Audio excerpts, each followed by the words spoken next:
Hello everyone and welcome back to Haunting Whispers. I know many of you use these videos to fall asleep, so before you drift off, I'd love it if you could leave a comment letting me know where you're listening from around the world and the time you are listening. This video, also don't forget to like and subscribe. If you're enjoying the episode's story, we stumbled upon a town in the Idaho wilderness. What we saw was terrifying. For most of my childhood, I took an interest in all things supernatural. No, I wasn't some tinfoil hat-wearing, end-is-near-preaching maniac.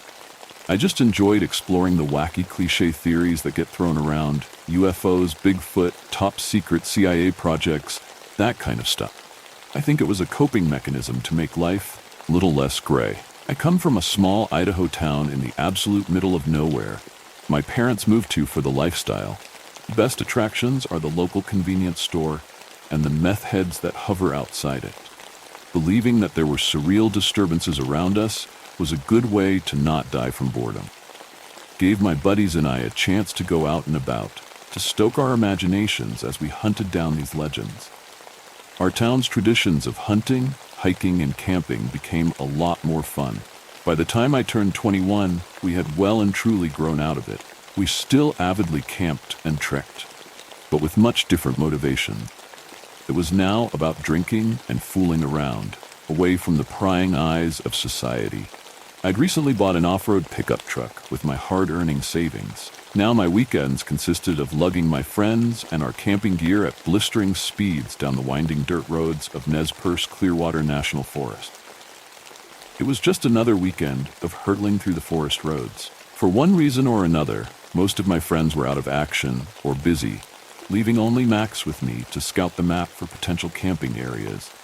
We saw ourselves as too cool and seasoned for the designated grounds, preferring to seclude ourselves from any other soul in the area. My mind is on autopilot until I see a fork in the road, and I blurt out, "All right, which way we going?" I hear a hushed, "The fuck?" from Max as he paused for a moment and replied, "Wait, just stop for a second." I step on the brakes, a bit frustrated. "Quick, we ain't got all day. There's not supposed to be a fork here. What the hell?" I reach out for the map, and as Max hands it out to me, I almost snatch it. I narrate as I read it. So we passed the old shack, drove by the river, and we should now be... no forks around here. I think to myself for a good minute, eventually deciding to fire up the car again. "Let's just go right, we can trace our route." Max responds with a quiet murmur of approval. I inch the truck through the right side of the fork, no longer trusting myself to stomp on the pedal like usual. Long and steep, the truck winding up and down with fright. The trees appear increasingly withered, no longer sporting their thick green manes. Our guts are screaming at us to turn back. The road is so narrow and the trees so abundant that we're essentially walled off from any other direction than forward. After what felt like half an hour, we're greeted with a bizarre sight. A large, perfectly circular and flat clearing, surrounded by the fully leafless skeletons of trees. Given that the park was protected, mountainous land, this was completely alien, something we would have imagined in our youth. But what was even more harrowing was the small settlement that resided within it. We knew there were a few of those in the region, but this one was sorely different to the usual sight of weathered wood houses and dirt streets. It looked like a time capsule of the 60s. Vintage cars parked on the side of perfectly paved roads, and a few rows of immaculate suburban houses, not too far, a small group of vibrantly painted stores with blaring signs. A retro-looking billboard about 200 feet in front of us read, "Welcome to Isotope."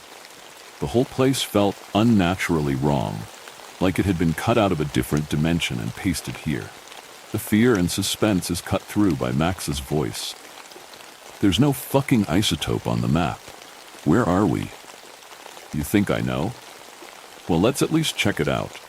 I really should have told him to shut up, but our survival instincts were pushed aside by our youth and stupidity and nostalgia for conspiracy theories. Before we knew it, we had parked smack bang in the middle of the town. The first thing we noticed when we stepped out was its emptiness. Despite its perfect condition, the town was absent of any life. No people, no animals, not even the chirping of birds, just a soulless husk of concrete. As we looked across the street, we noticed a store that read, Bill's Mini Mart and Butcher. It's lights on, but devoid of any human presence.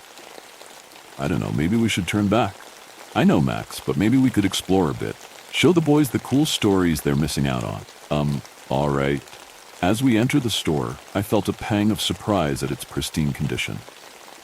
The shelves and produce are fully stocked, the lights a warm yellow, and the floors without a speck of dirt. But upon inspection, we realize the food brands look like they're from eons ago. Some we don't even recognize. I can feel a sense of dread growing by the second, although it's far from the overpowering morbid curiosity that drives me to further explore. We approach the butcher's section, the meats shining a brilliant, mouth-watering shade of blood red. As I press my hand to the cool glass, PA system belts a symphony of pure static throughout the building, causing us to jump back. It melts into a corporate-sounding male voice. Welcome to Bill's Mini Mart and Butcher. We're proud to be the finest source of produce for Isotope's resident, as we help America rebuild from the ashes of nuclear war. Please be courteous to our staff and your fellow shopper. I turn to look at Max, whose normally pale face is now like a ghoul's. Nuclear war? Rebuilding? What timeline had we stepped into? My thoughts were interrupted by the disembodied voice. Make sure to check out our fine selection of meats. Our butcher takes pride in his creative ways of sourcing the finest cuts for our town. And as for the recent reports of wailing-like sounds, please be assured that we are working to fix our ventilation system. I look back at the meats, realizing they have no labels. In fact, they all look the same. My heart freezes in terror as Max speaks with a shaky voice. Let's get out of here, man. Yeah, fuck this. As I'm about to take the first step to leave, my ears catch a faint, muffled sound of something between a ragged wail and a scream. It sounds agonizingly human, like someone being slowly dragged into the ninth circle of hell. We didn't need any more hints to bolt to the door. As we sprint with our lives, the PA crackles back to life, and this time the voice is garbled and distorted. Our glorious creator has word of 2 outsiders in our presence. Hunt them down. Isotope thanks you for helping us source America's finest produce. The next half hour was a blur.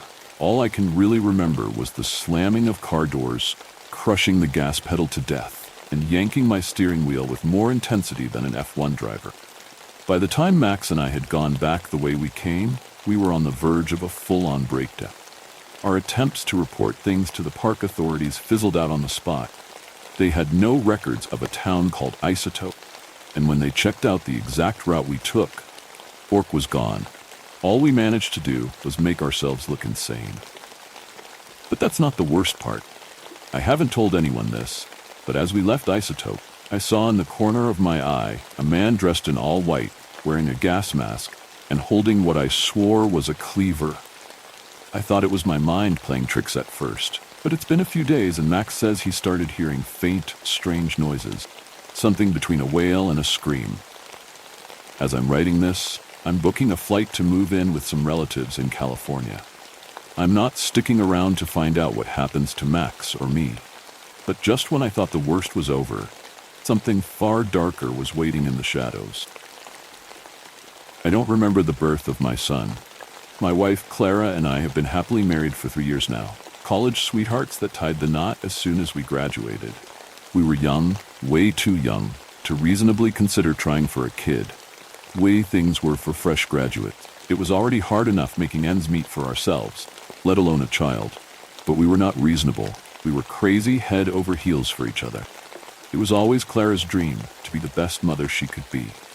An infectious desire, so primal and genuine, no doubt born of her own mother's not-so-great parenting. She wanted to be what her own mother could not. I had always been against having a child so young. Like I said, infectious. Clara convinced me damn well how good of a mom she would be, and knowing her as well as I did, I wholly believed her. We locked down a cozy little apartment using the meager funds you would expect from a 2 graduates' first job. And after a year of trying for a baby, Clara and I would bring new life into the world. At the ripe ages of 26 and 27 respectively. We welcomed our baby boy, Daryl, into the world 3 months ago. I would like to say he came into this world kicking and screaming, full of vim and vigor, ready to take the world on fighting. I would even like to say he came into this world quiet and peaceful, barely letting out a squeak out of his mother's womb in a dreamlike slumber. I would like to say anything about Daryl's birth, but that is exactly what has been eating away at me for the past 3 months. I don't remember a goddamn thing about Daryl's birth. I don't remember which hospital it was at. I don't remember what date it was, time, the doctor, the room, nothing. Every attempt at remembering is met with noise, tangled mess of fuzzy and incoherent static garbled beyond recognition. Yet beneath it all there was something. Something hushed, something hidden, something wrong. I tried bringing this up to Clara, but was met with bewilderment. She said she remembered everything. St. Mercy Hospital, Monday, 8th of May, 7 p.m. Dr. Morgan, room 107.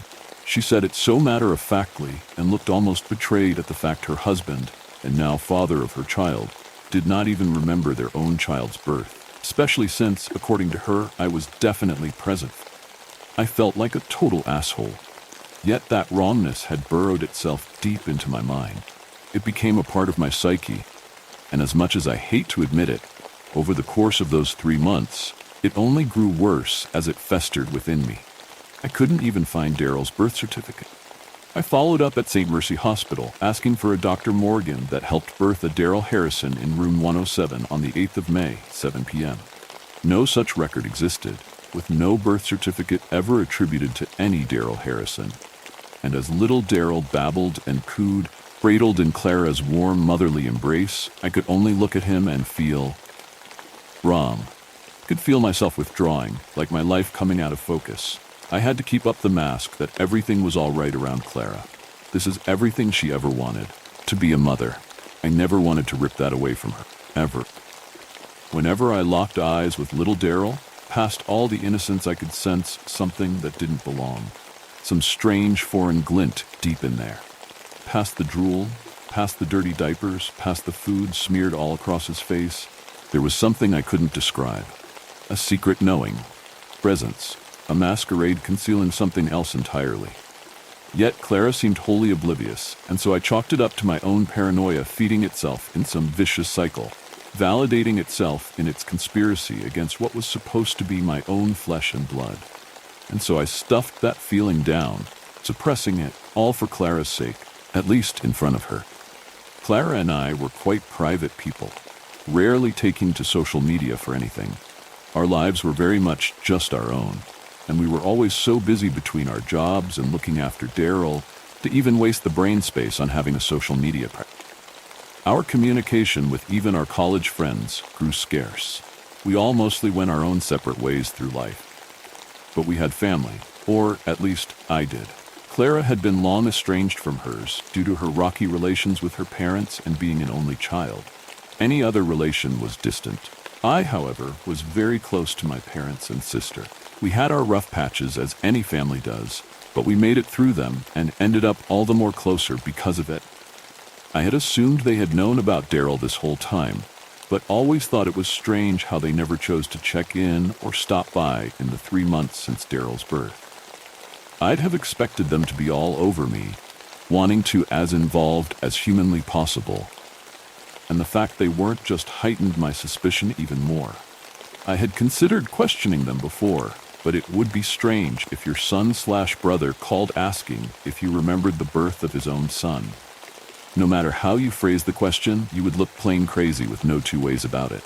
But my paranoia was eating away at me, consuming me, and so tact went out the window.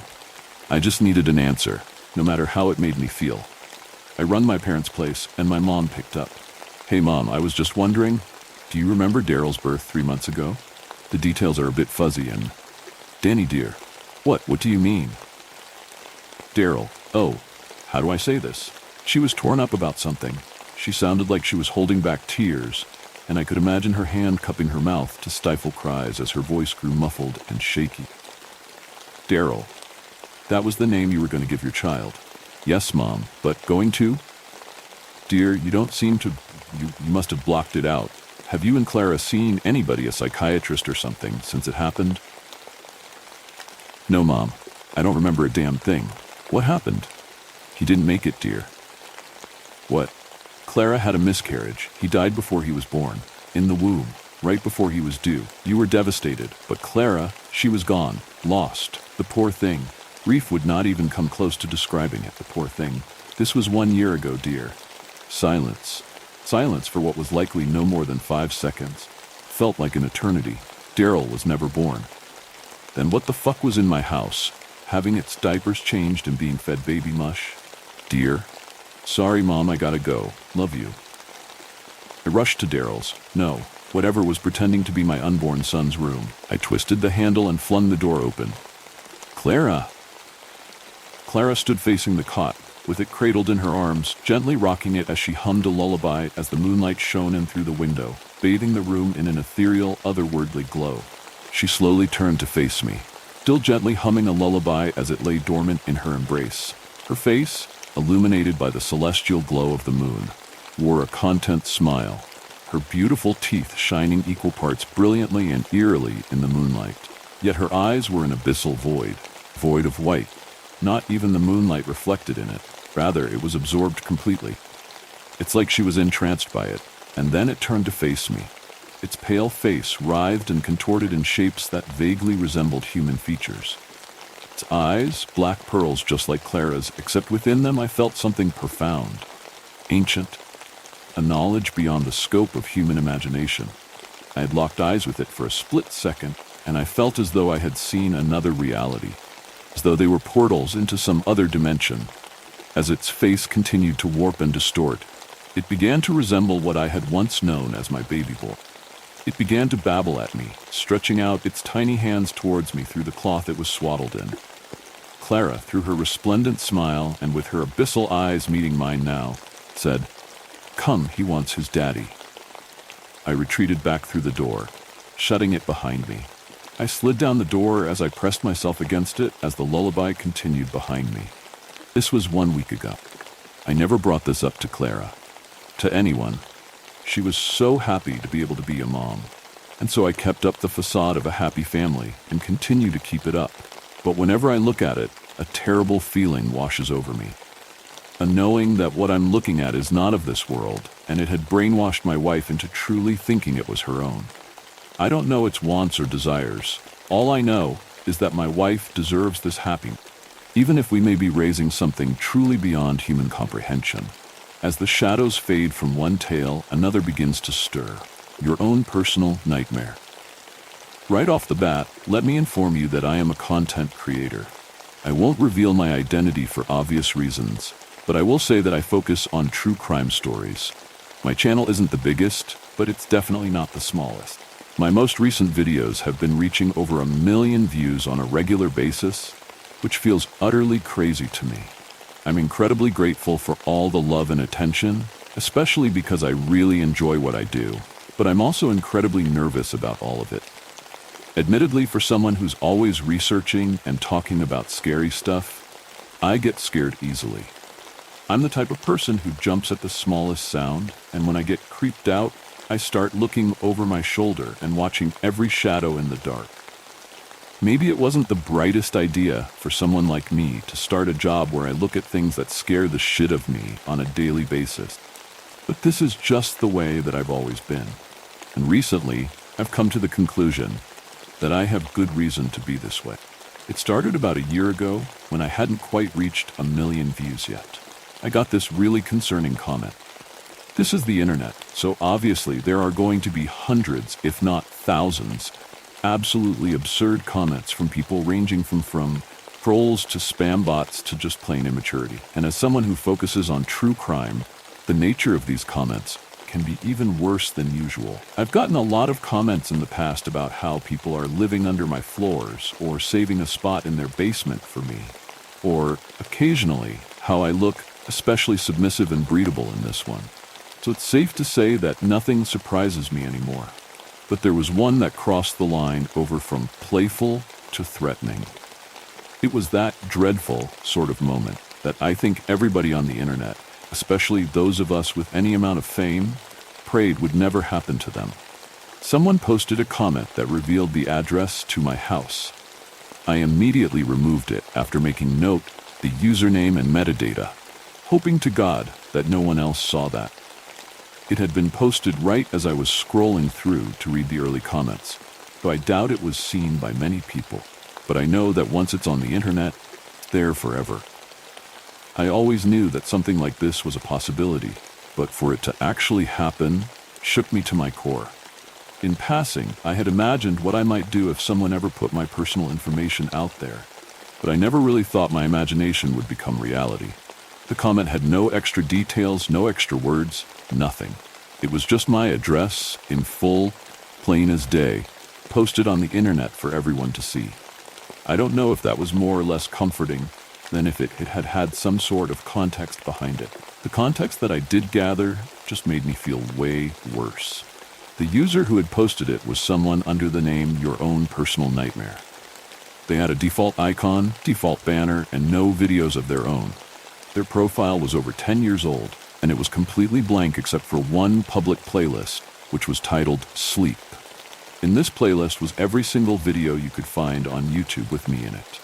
All of my own videos, plus every podcast I'd been on, every collab I'd done, every live stream, every fan edit.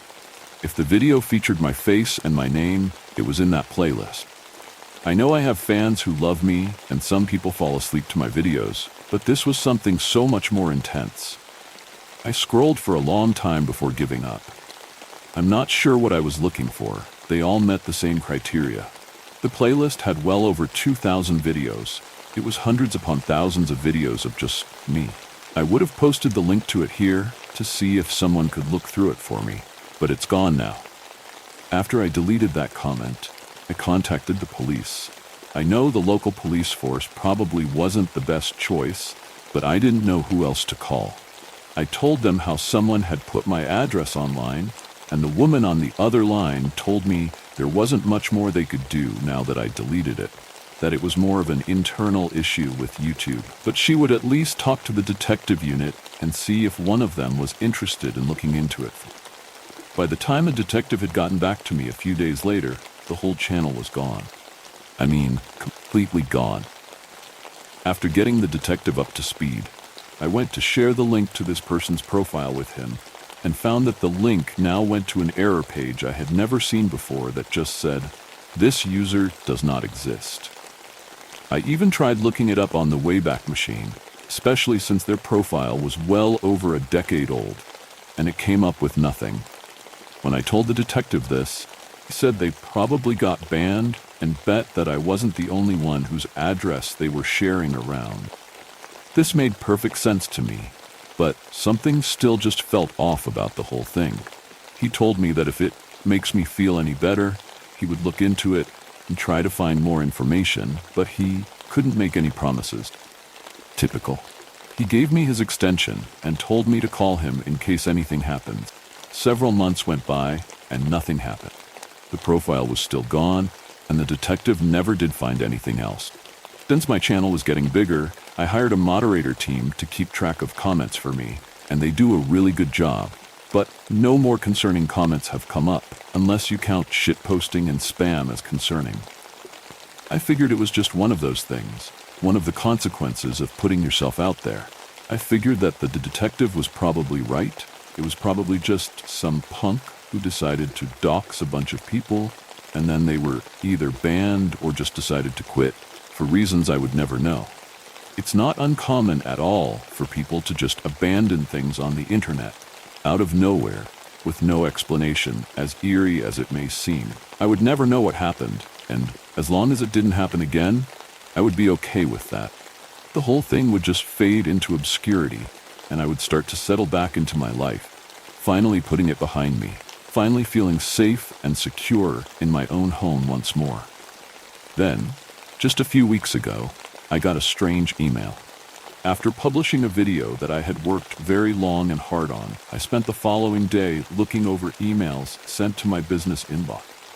By this point in time, I was getting dozens of emails a day from all sorts of companies asking if I would be interested in advertising their product or service in exchange for their sponsorship. Fielding these emails is an all-day affair, so I block out one day a week to go through all of them.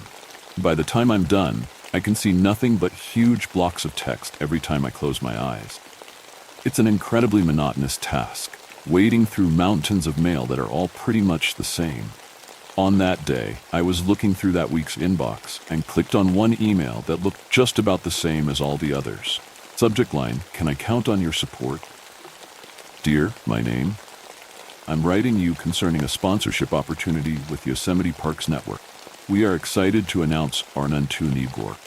Please tell me you remember me. I'm not going to talk about my wife's name. I'm going to keep her out of it. I promised. Tell me you remember me. You need new camera. I've been watching, so I know that was it. The email was sent from someone with the name Catherine, no last name, and the email address was Catherine @ censored for privacy, a domain which, at the time of writing this, doesn't go anywhere if I type it into my browser. I tried to reply back, basically just to tell them to fuck off, and that this email is only for serious business inquiry. But it bounced back. I'm assuming the email address itself isn't real either. I didn't know what to make of this. I wanted to brush it off, chalk it up to some troll trying to mess with me. I know that there's a way to send emails from spoofed addresses, and it wouldn't be the first time I've received some weird, creepy message from a fan, even in my business inbox. That said, this one in particular just really got under my skin. I rarely mention my wife's name in my videos, though I know I've said it a few times, and it's a pretty common name, so I could explain that away. What's weirder is that I had just been at Yosemite National Park not that long ago, and I hadn't said anything online about it yet. On top of that, the camera that I was using to film died in the middle of recording the night before I got the email. The more I thought about it, the more conflicted I felt. I could come up with a dozen ways in which all of this could just be coincidence. And on the flip side, I began thinking of all the ways someone might have found their way into my phone or computer. Anxiety is something I've always had trouble with since I was young. After struggling with it for a long while, I figured out that it's easy to spiral when you're in your head about something, especially when you spend all day filling your head with scary stories. Eventually, you have to come to accept that there isn't a clear answer to every question, and sometimes it's better for you to just leave a thought be. So, the longer I sat there contemplating this email, the more I felt compelled to just forget about it. At the time, it never came to my mind. That could be related to the violative comment I had gotten a year ago. I had no reason to connect those two events, until now. Last night, I was in my studio working on a video. My wife had gone to bed, and I was sitting in the other room recording. I snore pretty loud, and my wife is a light sleeper. She has a stressful job she has to leave for very early in the mornings. I prefer to spend time together during the day after she gets out, and then I work at night while she gets her rest, and I don't go to bed until she leaves. I sat in the room alone as I worked on some research for another video. I had my headphones on as I was listening over an audio file. About halfway through, I started hearing this whining noise, and I realized that it wasn't coming from the audio file. I paused what I was listening to, moved one of the headphone speakers off my ear, and I sat and listened closely. I could still hear the noise just faintly, this high-pitched whining sound, sort of fading in and out, muffled as if it was coming from behind one of the walls. My anxiety started creeping the longer I sat there, unable to attribute it to anything I was familiar with. Everything felt like slow motion, and I knew as the tension continued to build within me, I would have to cut it eventually. Nervously, I pulled my headphones down and I called out, "Hello?" Immediately, the noise stopped. I heard a shuffling sound coming from down the hallway, growing louder and louder, rapidly approaching my door, before stopping and scratching the wood. It was my dog. You can imagine my sigh of relief. I opened the door just slightly and he shimmied his way inside the room. I stepped out and took a quick peek down the hall, just to be sure, and I didn't see anything out of the ordinary. I figured the whining must have been coming from the dog sitting outside of the bedroom door, which my wife had closed before turning in for the night. But then, from behind me, I heard my dog suddenly start growling. When I turned around, he was staring at the wall where I have my computer set up, and he was growling viciously. I stood frozen in fear for a moment, and then he started barking and howling. Just outside of my recording studio, I heard the frantic rustling of leaves and what sounded like someone running through the grass, which quickly quieted until I couldn't hear it anymore. After a beat, my dog stopped barking, turned around to face me, and looked up at me with his happy, shining eyes, wagging his tail like everything was perfectly normal. I checked the security cameras on my house, but I only have one facing the front door and one facing the back door, and neither of them caught anything of interest. At this point, I was honestly scared shitless, and it was the middle of the night, so I decided to crawl into bed and scroll on my phone till the morning. There was no way I was going to sleep. I heard every little noise around me, like the world was on full volume. Thankfully, there was no more whining and no more rustling. I stared at my phone until my eyes blistered, and I kept checking the security cameras over and over.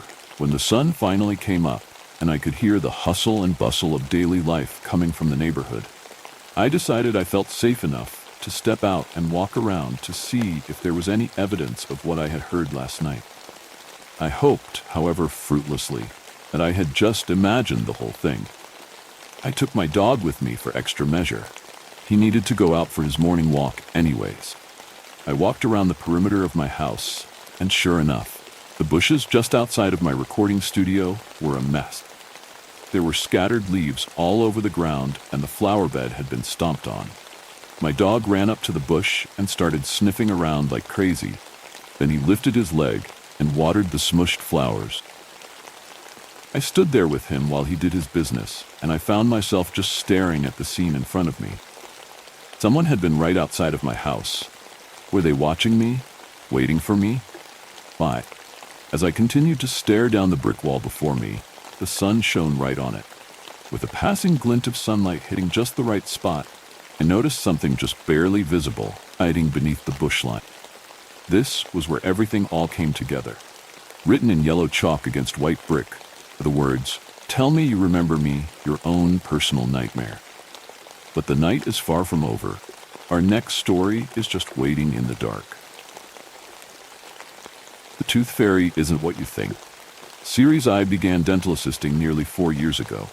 I still remember how overwhelming all of the information was, but how exhilarating it was to assist with my first filling or make my first temporary crown. The dentist I worked for at the time had no patience to teach me. It was during the height of the pandemic when everyone was desperate for workers. He never wanted to teach an uneducated fry cook how to assist from scratch. That's what he got. It was sink or swim for the next 6 months. I eventually found work at a beautiful dental office in an upscale neighborhood on the outskirts of our medium-sized city. I barely met the minimum requirements to assist at such a high-class office, but the office manager took a liking to me and did all she could to continue my on-site learning. Staff size was staggering compared to the 4-person team I had become accustomed to. 6 hygienists, 8 assistants, 4 dentists, and a fully staffed front desk. The majority of the team was made up of women. The drama that came from that place, let's just say I could write a separate story on that alone. By the time I had quit working for that office, I was nearly a full-functioning assistant. I finally found the perfect job and had the confidence to take on the role of head assistant in a small-town office about 30 minutes from the city. First time I met Dr. Lance and his wife Angela, I was enamored with their youthful and vibrant energy. They were young, fun, and seemed like an educated young couple. Angela took care of the scheduling and billing, while Dr. Lance ran things on the clinical side. Since the office was so small, there was only one hygienist who would come twice a week. Most of the time, it was just the 3 of us. They took good care of me, bought me lunch at least twice a week, paid for all of my scrubs, and gave me a great salary.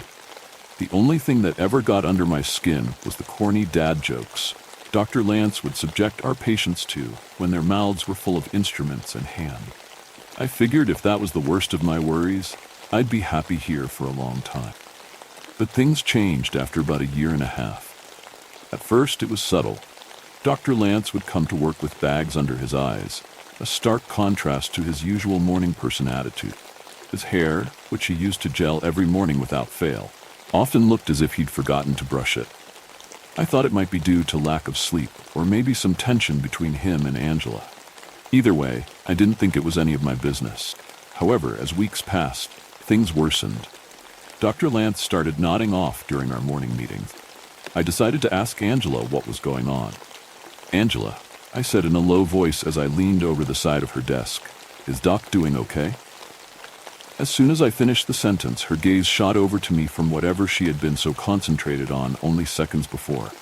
He looked almost anxious. "Yeah, why? Did he say something?" she asked quickly, her tone laced with suspicion. "No, he just looks tired," I replied, confusion creeping into my voice. "What was going on with them?" "I'm sure he's fine. Go make sure sterilization is caught up," she snapped. I walked to the sterilization lab with my heart in my throat. She had never been irritable with me in my whole year and a half of employment. My feelings were slightly hurt, but I still wasn't too concerned. If anything, it just confirmed in my mind that they had been arguing. It broke my heart to think of them having marital problem. They were so young and seemed so in love only weeks before. I shook it off and continued with my daily task. After this encounter, I started noticing more things that seemed off. Dr. Lance began diagnosing teeth for extraction that, by all appearances, were healthy. At first, I chalked it up to my ignorance, but at this point, I had been reading x-rays for almost 4 years. I knew what a cavity looked like and what bone loss looked like. These teeth were neither. At first, it was just 1 or 2 questionable extractions a week. But as time went on, it became more frequent. One day, he diagnosed 4 unnecessary extractions before our lunch break at noon. I decided it was time to say something before things got out of hand. I didn't want him to lose his license, and more than that, I wanted our patients to keep their perfectly healthy teeth. "Hey, Doc," I said with a gentle knock on his office door, slowly pushing it open. Before I could finish my sentence, I noticed his eyes and nose were red and puffy. Had he been crying? "I'm in. What's up?" he said quickly, wiping one eye. He was trying to hide it, but he wasn't doing a very good job. "Are you okay?" I asked as I sat in the chair next to him. "Yeah, I'm good. What did you need?" he replied with a layer of irritability under the gentle tone I'd become accustomed to.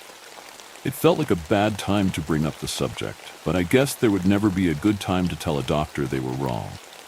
I let out a deep sigh before continuing. "I noticed you seem tired lately. I just wanted to make sure you were doing okay. Don't want to pry by any means. Just seems to be affecting your work." I paused and suppressed a cringe. I had never said something so bold to a doctor. He was normally so rational and understanding, but the tension in the office had changed what I felt was acceptable. He didn't respond right away, just stared at a vial of teeth that sat under his computer monitor for a moment too long. There were some cases recently that seemed. He sat up in his chair abruptly and looked at me with a deep rage in his eyes. It didn't even look like. It was so sudden it forced me to jump back. "Get out," said in a low growl. He stared in shock for a moment, unable to move. I said, "Get out." He yelled in a voice I had never heard before and never wanted to hear again. I scampered away, tripping on the chair leg on my way out. I fell face first on the floor and cried out in pain. Dr. Lance nearly leaped out of his chair to my side. I expected him to ask if I was okay, or maybe give me a hand off the floor. I was deeply mistaken. Dr. Lance rolled me over onto my side forcefully and grabbed my face with one hand, squeezed my cheeks, forcing my mouth open wide. I whimpered in fear of what he might do. He leaned down under my chin to look at the roof of my mouth, then from a top angle down at my lower jaw. He searched my mouth for something like a rabid animal. The look on my face and the sound of my cries must have snapped him back to reality because he fell back, letting go of my face. "Sorry, Amelia," stammered. "Just making sure you didn't hurt any of those pearly whites." Faked a chuckle, and I unconsciously scooted back against the wall. I felt the tears welling up, and after making eye contact, I ran to my car without hesitation. I didn't even take a moment to process what happened. I just drove home in a nearly catatonic state. Once I got home, I called Angela and told her I wasn't feeling well and needed to take the day off. Lucky for me, it was Friday, so I wouldn't have to address the situation until Monday. I'd have some time to think about what was going on and what I should do. That Sunday was uneventful. I did some chores, watched a couple of movies, and spent time with my dogs. It was about 6 p.m. when I received a phone call from the hygienist, Sadie. She was frantic, and her words were hard to understand through her hysterics. Amelia, oh my God, Amelia, can you hear me? Yeah, Sadie, what's wrong? Doc, it's Dr. Lance. He's dead, or missing, or... Sadie, calm down, what are you talking about? I can't understand you. Where are you? Come to the office, please. And just like that, he hung up. My heart was racing, and my thoughts were reeling as I jumped in my car and drove to the office. Similar to how I had rushed home after Friday's incident. When I arrived, the parking lot was empty except for Sadie's car and the old sedan that belonged to Angela. The office was dark, but I could see a faint light coming from inside. I took a deep breath and walked up to the door, my hands shaking. I wasn't sure what to expect, but the dread settling in my stomach told me it wasn't good. Inside, I found Sadie pacing the waiting room, her face pale and her eyes wide with fear. Angela was seated behind the reception desk, staring blankly at a spot on the wall, her face wet with tears. What's going on? I demanded, my voice breaking as the tension overwhelmed me. Sadie looked at me with a mixture of fear and confusion. I don't even think I can. Let's take a seat, Sadie. Let me get some water. I was trying hard to suppress my growing fear. I made my way to the water cooler in the break room and filled 2 plastic cups with cold water. I trembled my way back to the waiting room, where Sadie sat biting her nails on one of the waiting room chairs. I handed her one of the glasses of water. She took a shaky sip and then a deep breath. I was supposed to meet the Lances for lunch. We were going to discuss expanding the hygiene program to 3 days a week. When I got there, I knocked, but no one answered. After I tried a few times, I started walking back to my car when I noticed a little pool of blood coming from under the garage door. Sadie's voice began to quiver and crack. I could feel her fear tangibly. I didn't think. I just pulled on the front door.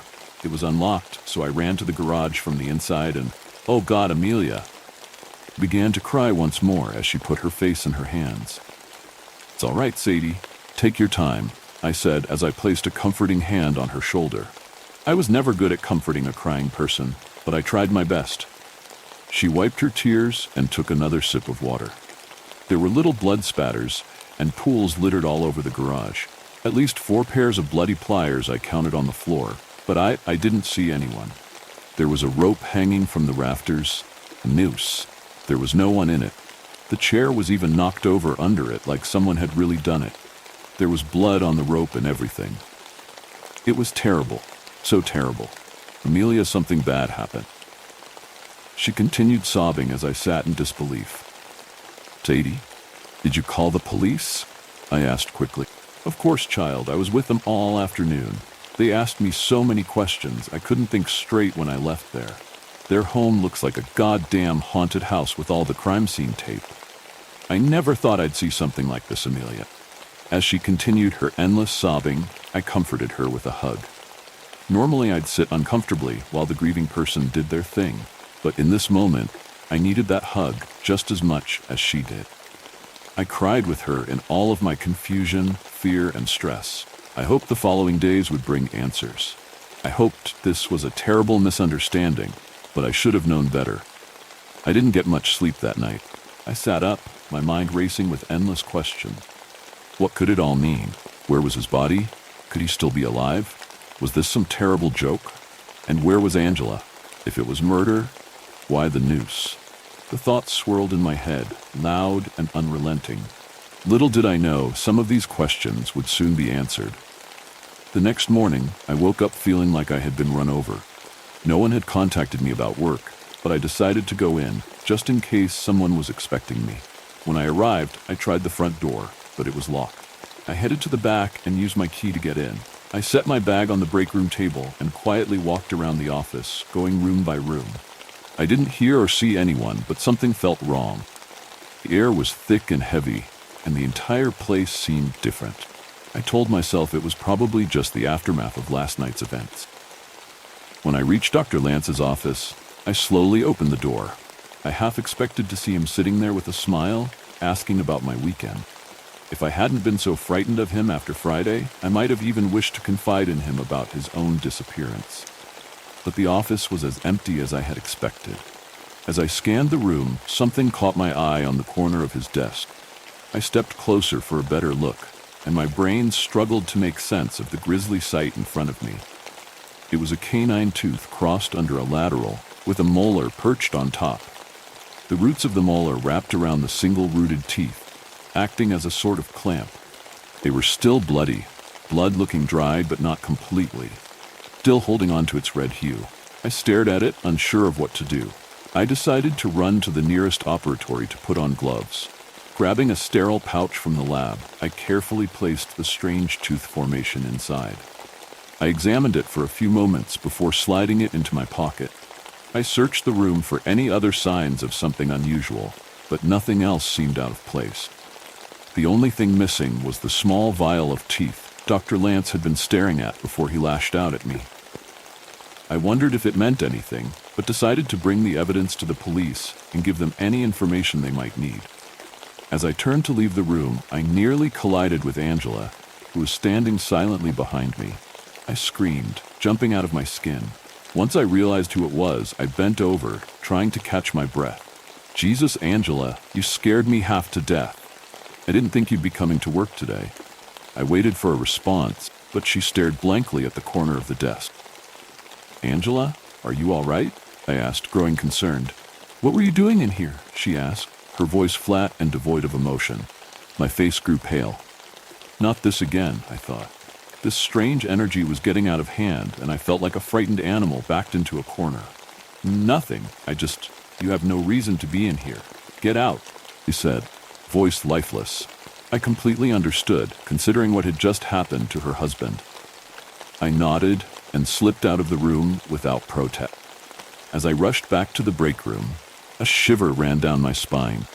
All of this odd behavior was getting to me, so I grabbed my bag and hurried out the back door. As I pulled out of the parking lot, I decided I didn't want to go home just yet.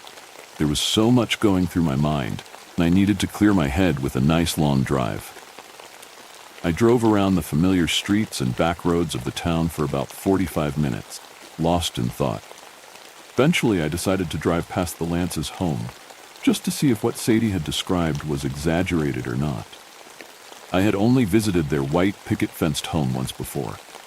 They had invited me over one Friday to play some board games with their twin niece and nephew. They were about my age, and we actually had a wonderful time. Being fairly antisocial, it was a pleasant surprise to get along so well with a four-person group. The whole family seemed picture-perfect, with their welcoming smiles and a home that smelled like warm coffee and vanilla.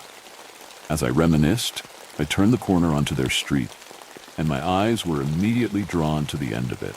Their beautiful home, once a place of love and excitement, was now a sight that would make anyone feel sick. It made me wonder once more how things had gone so wrong so quickly.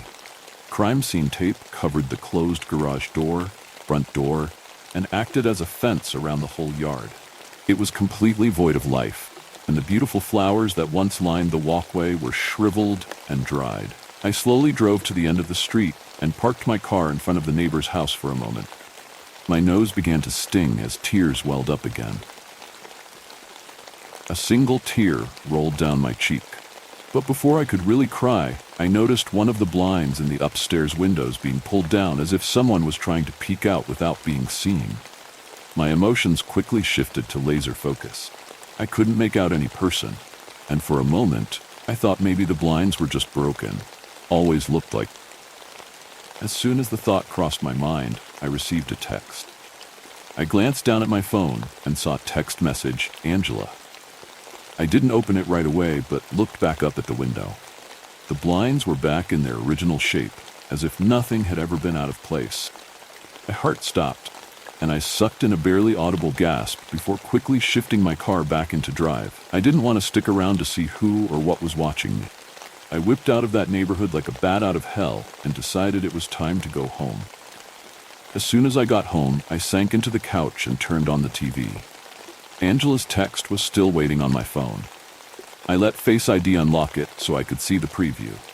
It read, "Don't be messing with things that you don't." The pit in my stomach deepened. I hadn't even read the whole text, but I felt like I was being threatened by the Italian mafia or something. "Fuck, dude," I said out loud to myself. I was so tired of all this mess. At this point, I felt like begging my previous boss for my job back. I'd gladly take some Gossip Girl drama over whatever this was. I braced myself before opening the full message from Angela. "Don't be messing with things that you don't understand, Amelia. I need you to return what you stole by tomorrow morning. If it isn't returned, bad things will happen. I'm serious." Now, I felt that my life was in danger. I contemplated my next actions carefully. Should I respond to her text or just leave it alone and call the police? I was scared. No, I was terrified. I wanted out of this situation and didn't want to deal with whatever messy consequences would inevitably come from all of this. But I knew I didn't have a choice. I decided to do both.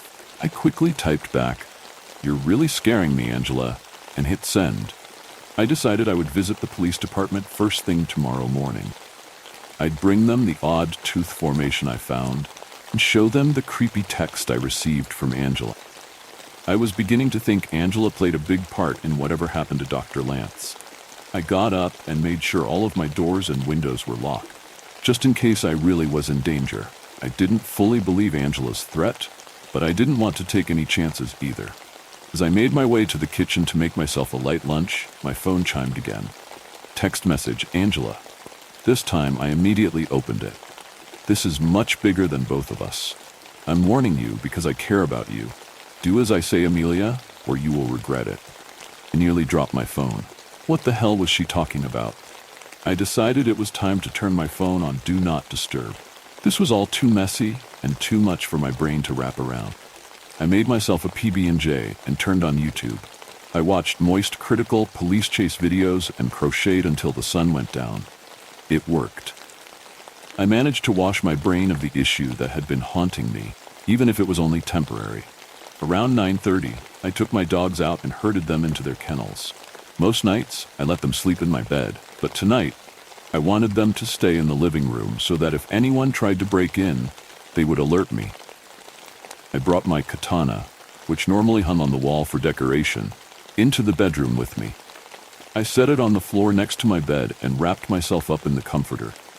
Surprisingly, it didn't take long for me to fall asleep, despite my current dilemma. The constant stress must have been wearing on me. It was 3:30 on the dot when my eyes shot open. I didn't hear or feel anything out of the ordinary, though I wasn't sure what had woken me. My eyes drifted to the alarm clock, and I lay still and silent, just to make sure it wasn't an intruder. But my dogs were quiet, which meant I was safe. I let out a deep, sleepy breath and rolled onto my side, ready to drift back to sleep. That's when I heard it. Plastic-sounding scrape coming from under the bed. I froze, straining to listen.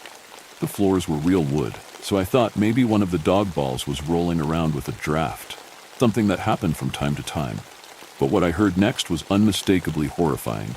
An impossibly deep, nearly demonic-sounding breath, like the sound CGI dinosaurs make in movies when they're quietly hunting their prey. My skin turned to ice, and my whole body went rigid. "Amelia, is it?" A deep, whispering voice came from directly beneath me. I couldn't move, let alone respond. I heard it shift slightly, but it didn't sound like a person with rustling clothes. It was more like plastic beads rolling on the floor. Something crawled up the wall and gently placed itself over my forehead. It felt like a snake-like tentacle, covered in hard bumps. I whimpered, paralyzed with fear. I couldn't see anything in the pitch-black room, and the thought of dying at the hands of an unknown creature in my own bed was too much to process. Its voice came again, like the sound of a spinning quarter on a wooden desk. A woman of great taste? It trailed off as another beady tentacle slithered under my chin. Tears silently rolled down my face, wetting my hair beneath me. I sniffled and grimaced at the disgusting creature holding on to me, a profession of little desire. But why? It asked in a menacing tone. The tentacle under my chin slithered its way between my lips, forcing my mouth open. I tried to keep my jaw shut, but the creature's strength was unimaginable. I thought my jaw might break if I resisted any longer. The tip of the tentacle probed around inside my mouth, starting on the top right and moving to the back, feeling each and every one of my teeth one by one, right to left, left to right. I trembled uncontrollably, hoping against all hope that this was the most vivid nightmare I had ever had. When it reached the lower right side of my mouth, the tip of the tentacle perched itself on top of my last molar. With one quick tap, I felt the tooth crack. I screamed in agony. During my 4 years as a dental assistant, I had learned that each tooth has somewhere around 70 nerve endings, and I felt each and every one of them screaming for help. The tentacle flicked upward, running itself from my soft palate, causing me to gag to the back of my front teeth. I continued to cry in pain as it caressed my face with the now slobbery tentacle. Return what is not yours, and you'll never have to see me again. I don't want to turn any more of those pearly whites into a problem. As it spoke its last words, it slowly released me. I heard the beady creature recoil under the bed. The right side of my face throbbed. I needed medical attention or painkillers, but both were far out of reach for the same reason. I couldn't force myself to leave the bed. So I lay there, frozen, staring at the ceiling in silence until the sun came up. At some point, I managed to curl myself into the fetal position, quivering uncontrollably. I probably would have stayed there forever in shock if my dogs hadn't started whining and scratching at their kennels. This was their normal morning behavior, their reminder to Mom to get them breakfast. Slowly, I unfolded myself and sat up, scanning the room for any Cthulhu-like creatures. But of course, everything was in its place. I carefully scooted to the edge of the bed, where the door handle was waiting for me. I reached for the handle, opened the door without taking a step off the bed, took a shaky breath, jumped off the bed, and ran to the living room as if something were on my heels. I looked around and finally accepted that I was safe. I opened the 2 kennels and gladly welcomed the excited kisses from my dogs, their fuzzy bottoms giving me a small rush of serotonin. Once they were taken care of, I grabbed the stupid tooth formation from the counter and made my way to the office once again. I didn't even change out of my sweatpants or my stained PJ shirt. I looked exactly how I felt. I pulled into the office parking lot to find it was empty once more. I unlocked the back door, flung it open, and hustled to Dr. Lance's office. I placed the sterile pouch containing the creepy teeth on the desk and quickly made my way back to the exit. I didn't look around for anything odd or try to gather any more clues. I was done. I never wanted any reason to piss that thing off again. I didn't care if Dr. Lance's body was super glued to the wall. I didn't see anything. I quickly drove to the prompt care clinic a few blocks away and waited for a couple of agonizing hours before I was finally seen. When they brought me back, I explained that I had broken a tooth by biting down on an almond. The lie was stupid, but I couldn't think of anything else. They took an X-ray, and when the doctor came in, he looked peppy, but I wasn't feeling it. "Looks like you had a rough night," he said with a small chuckle and a big white smile.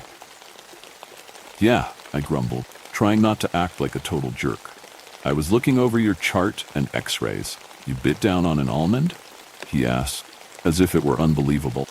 I nodded, wondering why he was questioning my story. I thought it was the most believable I could come up with. "It's just that the tooth cracked in a very unique way. I've never seen a crack quite like this.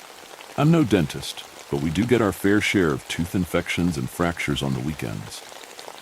I quickly followed up, "May I see? I work in dental." I was nervous, wondering how badly this thing had messed up my mouth. "Sure thing," he said, pulling up the X-ray software on the monitor in front of us. When he opened the periapical, I was floored. As I mentioned earlier, I've been reading X-rays for about 4 years. I've seen many things that defy what I believe to be standard. Front tooth that broke in half horizontally, a tooth stuck sideways in someone's chin, a grown woman with 7 baby teeth. You name it, and it's most likely happened. But when I saw the state of my molar, which had been perfectly healthy just yesterday, it absolutely defied my expectation.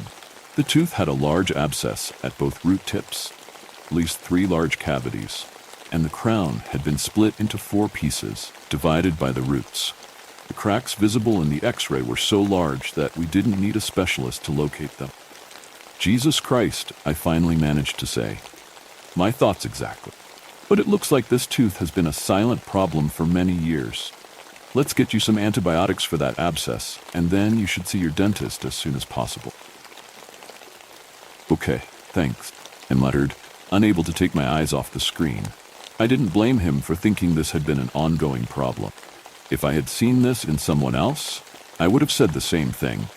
I made an appointment at one of the corporate dental offices in my area to get the tooth extracted. They were able to get me in the same day, so after the appointment, I came home with a numb face and one less tooth in my jaw. I asked the doctor to let me keep my tooth so I could examine it when I got home. I held it up in the Ziploc bag and gazed in amazement, thinking about how something so small could cause so much pain. I decided it was time to start looking for a new job, and I hoped I'd never hear from Angela again. It's unsettling, just wait. The next story cuts deeper. Point Nemo is the furthest point from land on Earth. I spent 6 months on a research rig there. Theories. Lonely out on the ocean, especially at night when the only light you have is from the stars and your own weak lights. The darkness comes in, oppressing everything and taking over like a scourge. Nothing but pure black on a cloudy night. I thought I had seen the worst isolation the world could offer, working at Palmer Station in the Antarctic. At least it wasn't as cold out here at Point Nemo. Yes, the furthest point on Earth from any land in every single direction. Point Nemo might be one of the most remote locations on Earth, with a population of 0, most of the time, least. There's a small research rig out there, not quite as big as an oil platform, but decent enough sized. I got an offer a couple of years back to go out there and do some studies on the ocean biology out there. Since Nemo is so remote, with relatively stagnant currents, there's a surprising lack of biological life out there. Honestly, it was exciting just for the chance to say I've been to one of the most secluded places on Earth. Getting to study the biome and sea life that was there, though, goddamn, I was over the moon. Ecstatic was the understatement of the damned century. I arrived on the platform, a couple of clicks away from the actual point geographically, early in the morning. Clear skies were reflecting off gentle waves in every direction. The deep blue of the ocean here was beautiful, virtually unmarred by human intervention. If anything else, I got some time to read in relative solitude while I was off duty. There were 5 of us at the station. An older guy called Flam was the lead researcher. I don't know how he got the name either. There were 2 assistant researchers, Shannon, a woman in her mid-30s, and Hap, a younger man with a specialty in deep-sea biology. The last person was a mechanic, Sandy, who made sure the everyday maintenance of the rig was maintained. I was the happiest bitch in the world, stepping off the chopper and meeting everyone, getting the full tour of the base, including the rec room, gym, mess hall, 3 separate labs, and a surprisingly cozy library. Everyone was nice enough, though Flam was a little neurotic to say the least. Probably important to mention how this place was set up. If you've ever seen a free-floating oil rig, it's a lot like that, just without the ecological destruction. Think of it like a very large ship supported by pontoons, with some parts extending under the water with a larger building up top. What you would call the ground floor is the mess hall, rec room, and gym, with the labs on top, and the library nestled in the center of them. Our barracks were below sea level, extending it down with the maintenance area underneath, housing generators, gas, etc. It was a nice place, all things considered. Cabin in the middle of the ocean, basically. Settling in that first night was rough. Sleeping underwater essentially was a little terrifying, kind of claustrophobic, and completely fucking nauseating. Despite the large pontoons holding us up, the waves still rocked us, making me feel my welcome dinner warming up for an encore as I swayed. Sandy came walking through, going to the shared bathroom between our rooms. "You all right, Ellie?" she asked, looking concerned. All I could do was shake my head, making the nausea take hold harder in the process. Oh God, she was watching while I puked into a trash can. Hell of a way to make new friends, Ellie. I was surprised when she walked over and grabbed my loose hair, holding it back and rubbing my back with her other hand, gently soothing me as I evacuated everything I ate today. All good. Happens to everyone on the first day. Please tell me it gets better, I said, gasping for breath and only getting the stench of vomit back. Oh yeah, just need to adjust. Come on up to the deck and get some air though. It helps. She led me up, walking single file on the narrow staircase. I bumped my shoulders countless times, unsteadied by the surf moving us. At one point, I started falling back, losing my balance, and reaching out to steady myself, but only swiped the empty wall. Suddenly, her hand darted out, grabbing my forearm and steadying me. She pulled me back to the step, making sure I was upright before moving further, now holding onto my hand as guidance. Soon she was chuckling. "Hope you're better above deck than you are below." You and me both. I gagged again, just trying to talk, my head still spinning. The fresh salt air when we emerged from the outer door onto the wraparound platform was like opening a valve for me. I was taking in the deepest breaths I could, finally clearing out the vomit smell stuck in my nose. She leads me over to the platform railing, the dark night settling in around us. I was immediately distracted from my nausea by the beauty in the sky above. There were a decent amount of clouds covering the sky, but what wasn't covered was some of the most amazing stargazing I had ever been privy to. Every single constellation was clearly definable beyond the clouds, with a full moon shining through, sending light in patches to reflect off the water. An infinite sea of stars in every direction. It was beautiful. Something that's only on par with seeing the northern lights in their full glory as far as I've seen. Even in the imposing dark out at Point Nemo, millions of points of light shone through. "What's that?" I said, noticing movement against the water. At first, it looked like the shadow from a cloud passing over, disturbing the stars below. Then a cloud moved from in front of the moon, casting bright light down in all directions. I could see clearly that it wasn't a shadow, but a giant walking through the ocean, step by step. From the distance, it was maybe 5 clicks out. Even then, I could make out its features of it clearly thanks to the size. It towered larger than a skyscraper, by my best estimate. Each leg had water reaching up to around the knee. It honestly looked like it was going to break the clouds with its head, but it paid no mind as it whipped them away. Oh my God. I was speechless. I don't know if Sandy was too, but she was staring off into the distance alongside me. If she was shocked, nothing showed on her face, but there was the faintest of smiles hiding underneath. "Your guess is as good as mine, science girl," Sandy replied. I could see clearer now that more were walking behind it, heading to the west of us in a straight path. We'll need to go downstairs before the waves reach us, though. Sucks for this to happen on your first night. "What? You've seen this before?" I asked, still not tearing my eyes away. The giants were humanoid in build, just like massive versions of people. Their faces were a little more odd. Eyes were larger than normal proportion, and there was a smile on their small mouths that looked like the head was deflating from the bottom like a balloon. Didn't even realize I was shouting when I started talking to her again, gesturing at the Goliaths waiting by. They're massive.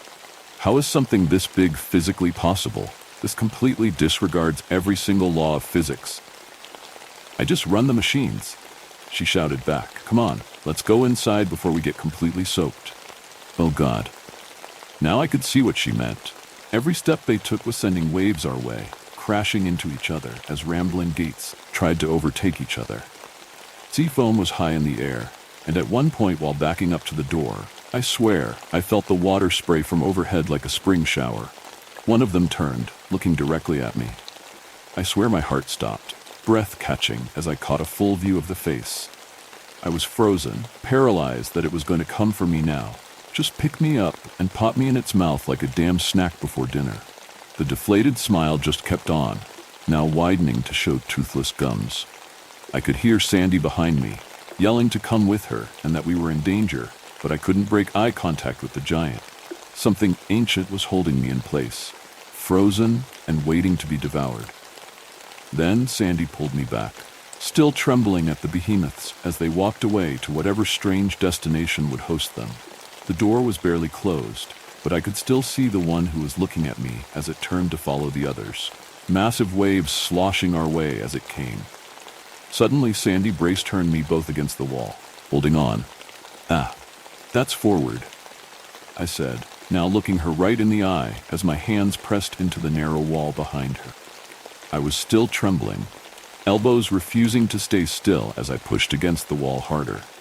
Not going to lie, though, She was a much better sight to be face to face with than the giant. "Sorry, you'll thank me," she said, barely finishing the sentence before the entire base was hit hard, turning into a steep angle that sent me falling forward into her even more. Another wave hit, bouncing us briefly into the air as we braced ourselves, trying not to fall down the tight staircase. We tilted back, standing upright once more, though swaying heavily, now back to a calmer sea. Best to get back to our rooms before the next patch hits. We scurried back quickly, nausea coming back to me. I couldn't tell if it was that, or the contact we just had that was making me warm, blushing as we walked into the small hallway adjoining our rooms. I sat on my bunk, looking at her still standing in the doorway. "What are those things?" I wanted a straight answer, though I don't know if she had one. Like, they were giants. Get that, but what the fuck did I just see? Beats me. None of us have been able to figure it out. She shrugged, leaning against the doorway now. "You'll see a lot of weird shit out here. Don't know if the others told you that up front, but they're a bunch of hardcore skeptics anyway. So they've seen it too, and didn't think they should maybe tell the new girl about it? What if I was out there alone? I would have died." I was almost screaming, now terrified at the proposition of spending 6 months here. "Please, they try to tell me it's a trick of the light and isolation. Hell, I thought maybe I was going crazy, but you've helped me out big time here. I finally have a second witness," she said, raising her hands in exasperation. "God damn, feels gratifying to not be gaslit into thinking I'm losing my damn mind." "I imagine," I said, trying to calm down and not get too overwhelmed this far in. My nausea was still beating at me, making my gag reflex go wild again. This time, I'm not entirely sure it was the waves causing it, though. I was still coming to grips with seeing fucking giants walking through the ocean. Not to mention the existential dread it was causing was worse than I've felt since grad school. She sat down beside me, handing over the trash can once more. Another huge wave rocked us, sending me flying forward into the wall. "I don't know. Think maybe since this place is so far from people that it's where old things go to hide or be alone. Though some of these things should be left well enough alone," he said, picking me up as the second wave rocked us back. "Nothing I've found too dangerous, though, so we've got some peace of mind." "God, if that's considered not dangerous, I'm afraid to see what else there is," I said, curling up in my bunk and pulling my knees to my chest. I was still warm, with the ventilation on the station feeling more like stale air being fed back. She only smiled back, giving me a brief good night before heading into her room and closing her door. It took me hours to drift off. Waves kept assailing us through the night, and eventually I tied myself to the bunk using my blanket to at least try to stay in place. Unfortunately, it didn't do anything for the nausea, which came and went all night. Every few minutes a smaller wave would rock us, making me fear that one of those things was on their way to stomp us into the depth. Finally, almost asleep, their faces stared me down from behind my eyelids, like the balloons deflating, or even just ready to pop right from their bulging eyes as they just smiled away. Those eyes had something behind them, not malice, at least I don't think so. Apathy might have been more fitting. Every time I remember the one that looked at me, making eye contact with pupils the size of cruise ships, it was like a god studying an ant. I was just a bug in their environment, no better than something they would step on during their journey, moving on without guilt. How old does something have to be to get that big? Could these things be older than any of the history we've discovered yet? Good God, my mind wouldn't let me sleep almost as much as the nausea. It was the early hours of the morning before I was finally out. Thank fuck the others must have seen I was exhausted.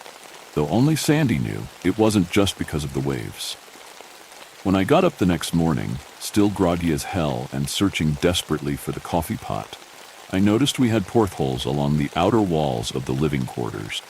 Maybe it was just too dark to notice before, but after finally getting coffee in my system, I decided to take a look out. At least to assure myself the ocean outside wasn't out to get me. Everything we knew about Point Nemo so far was that it was a lifeless, for the most part, stretch of the ocean. Even just looking at the sun filtering through the water is relaxing for me. Though I had hope. Pulling up a chair, I settled in next to the window. Thanks to the shallow depth, it was large enough to get a good view all around, and even bubbles out of the side a little so you have some peripheral vision.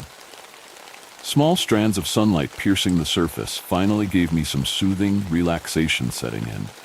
I was drifting off, gazing out into the blue wonder when it opened. If it was one of the giants, I'm not entirely sure. A huge eye was staring me down through the porthole. Two irises meeting in the middle of it, pierce right through the porthole and through me. I felt the same primal fear that had set in the night before. This wasn't like the giants. I felt malice in this, studying the entire base like we were the ones being researched. It didn't hit me until a moment later how massive it must have been. Only the deep yellow surrounding the irises to tell me how far away this leviathan was. Despite the distance, I could make out every feature. The depths welcome you. I didn't hear it necessarily. It was like an intrusive thought entering my mind as the irises pulsated, dilating to get a better look at me. Primal fear set in again, telling every nerve in my body to run. Too bad there's nowhere to run in the middle of the ocean. Don't look at it. Sandy was suddenly beside me, snapping the cover shut on the porthole with a quick slam. Huh? I was back, the chill still working its way down my back as I came back to the dry confines of the base. Just don't look at it. It says some awful things, she said, now looking me right in the eyes, more serious than I'd seen her even with the giants. That thing is different from the others. I've only ever seen the eye, but I don't know. I think making eye contact with it is like an invitation. Just don't do it. Be safe. I didn't even have words at this point. I was one day in, already with most of my assumedly broad knowledge and understanding of the world in shambles. Everything I was here for felt secondary, pointless research on algae and ocean bacteria, when I might as well have seen a god just hours ago. My anxiety and existential dread were vying for control of every brain cell, and I was the only loser here. Giants were simple. Honestly, though, I can feel the chill of empty ocean spray to this day, freezing my bones at the thought. If they were the extent of what I saw, it would have been fine. Nothing normal in the middle of the ocean, though. The 6 months I spent there felt like they alternated between blissful dreams and the worst fever nightmares I've ever had. Point Nemo is the most isolated point in the ocean. Terrors lurk beneath it. A couple of weeks passed without incident. I got deep into my research, taking water samples, testing the amount of microorganisms and other boring science shit that I know nobody reading this cares about. I was starting to get more familiar with the rig and those on it, though it was taking some getting used to. Flam. He was a weird dude, extremely neurotic and always seemed like he was spaced out. Shannon was uptight as hell, usually more likely to bitch at anyone in range than be anywhere near helpful. Hap was nice, though I think he kept trying to awkwardly hit on me without realizing I wasn't too interested in men. Can't say I blame him, though. It gets lonely out here. Sandy ended up being one of my greatest comforts out on the cold ocean. In the evenings, we would sit out on the platform, watching waves pass by as the sun set on the horizon. Despite everything I had seen out here so far, it was calming, almost serene when it looked like this. I was just losing myself in the sunset, gazing off into the distance when suddenly a skunky smell hit me, almost knocking me back to my college days. "How did you get weed out here?" they asked, turning to look at her lighting up a joint. All she did was laugh at me. "Why, you a cop now?" she said back. We passed it back and forth, laughing as the plant took more of an effect. At some point, Shannon walked out, though all she could do was be disapproving and tell us that we shouldn't be doing that. Sandy's retort made me laugh even harder. "We're on maritime law, babe. Nothing illegal out here." Shannon only shook her head, looking directly at me before walking down to the living quarters. "Remember, we're taking a dive tomorrow morning.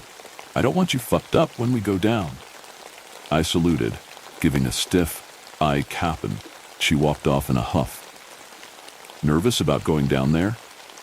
Sandy asked me now, getting serious again. "A little. I know we're not going too deep for this one, but it's still a little terrifying, you know?" I replied, looking out at the reflecting sun as it dipped below the horizon line. In a little over 12 hours, I would be taking our small submersible down to the twilight zone, almost 2,000 meters, to see what kind of organic life is down there. I might have been a little excited, because there was always the possibility of discovering some new species. Wonder if they would name it after me. Sandy and I shot the shit for a while longer before finally heading to bed, hoping to get some at least decent sleep, or reaching the dark depth. I slept fitfully that night, in fear of what we may find down there. I hadn't seen the giants again, but that giant eye through the porthole the other day was still haunting me every time I tried to close my eyes. All I could hear was its voice, telling me to join them in the depths. After one of the worst nights of sleep I've ever had, we started loading in. The submersible was cramped, with stale air being pumped through for ventilation that left me sweating. Flam and I went down together, with Shannon and Hap staying back up with Sandy as our comms. The only window was at the very front, a small porthole with an incredibly limited view of only what was directly ahead. Maybe the worst part was that other than the console lights and a couple of low red accent lights to see by, this thing was completely dark. Felt like I was crammed into a can, and my claustrophobia was not doing well. The descent was fine, nothing out of the ordinary at least. We went in phases to be safe, dropping a few hundred meters at a time before stopping for a few minutes, making sure there weren't any issues with the submersible. I kept looking over at the small hatch that we clambered in through, a bulkhead and multiple thick seals keeping us from the massive pressure outside. Every damn creak this thing made as we descended, I expected to be liquefied where I sat, lost forever to the depths outside. Even in the stuffy air of the sub, I was getting a chill. Approaching 1,500 meters. Shannon's voice coming over the small radio, reaching target depth in about 5 minutes. Thank you. Flam said, flipping a couple of switches and pushing the shift further. I don't know if that's what it was, but it looked like there was a flight stick installed to control this thing. Better than an Xbox controller, but still. Ellie, turn on the outside cameras, please. Copy that, I said, flipping around buttons in front of me. 3 screens in front of me flashed on, 8 different feeds popping up. We had wide-angle cameras on the port and starboard side, one at the top and bottom of each end of the sub. All the corners were covered, giving us a full view of everything within our radius. Cameras on, powering on lights. The lights outside came on, flooding the ocean darkness around us. Despite the output of the lights, strong enough to light a damn fire back on land if you left it on for too long, we were only able to pierce the abyss so far before losing sight. That was when I saw movement right off the edge of our front starboard camera. My heart skipped a beat, amazed we found something already, as we had barely reached depth at this point. There's something out in front. Go forward towards starboard, I told Flam, trying to study what was there just at the edge of our visibility. Flam moved us forward, slowly so as not to scare whatever it was off. Unfortunately, whatever it was dashed off, but on the screen as it ran away, it almost looked humanoid, dashing off like an Olympic swimmer. You see that? Yes, it's much faster than us though, Flam said, still pushing the flight stick down, propelling us deeper. Still not there yet. We're at 2,000, Flam. Think we're deep enough for what we're after, I said, looking over at him with anxiety rising. How much is this thing rated for? 5,000 meters, replied, muttering some sort of calculations under his breath while still descending. I know we'll find it. Shannon, Flam is going even deeper, I said, breathless into my radio. My heartbeat was picking up, tension rising as Flam didn't even react to my message. Any idea what's going on? Flam, where are you going? Shannon asked, concern rising in her voice. You need to come back to target depth. We haven't done prep for a deeper dive right now. We'll come back up quickly. I just need to check something. Flam muttered again, flipping the radio off so Shannon couldn't interject. Whoa, okay, Flam, we need to go back up. You're not thinking straight, I said, moving forward to flip the walkie back on. He smacked my hand away, turning with a wild eye reflecting the intense red light of the cabin. I almost fell back from just how much he startled me. Flam may have been a little odd, but usually he was a gentle person, more awkward and introverted than anything. Flam, what the fuck are you doing? They told me I'm welcome in the depths, he said, turning back to the small window and looking out ahead. I have to see them.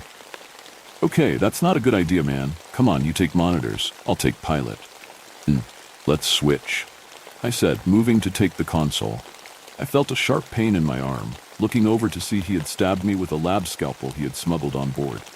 I have to see them, reiterated. The last place uncorrupted by humans. They're waiting for us. He pulled the scalpel from my arm, pointing it at me in warning before turning back to the console.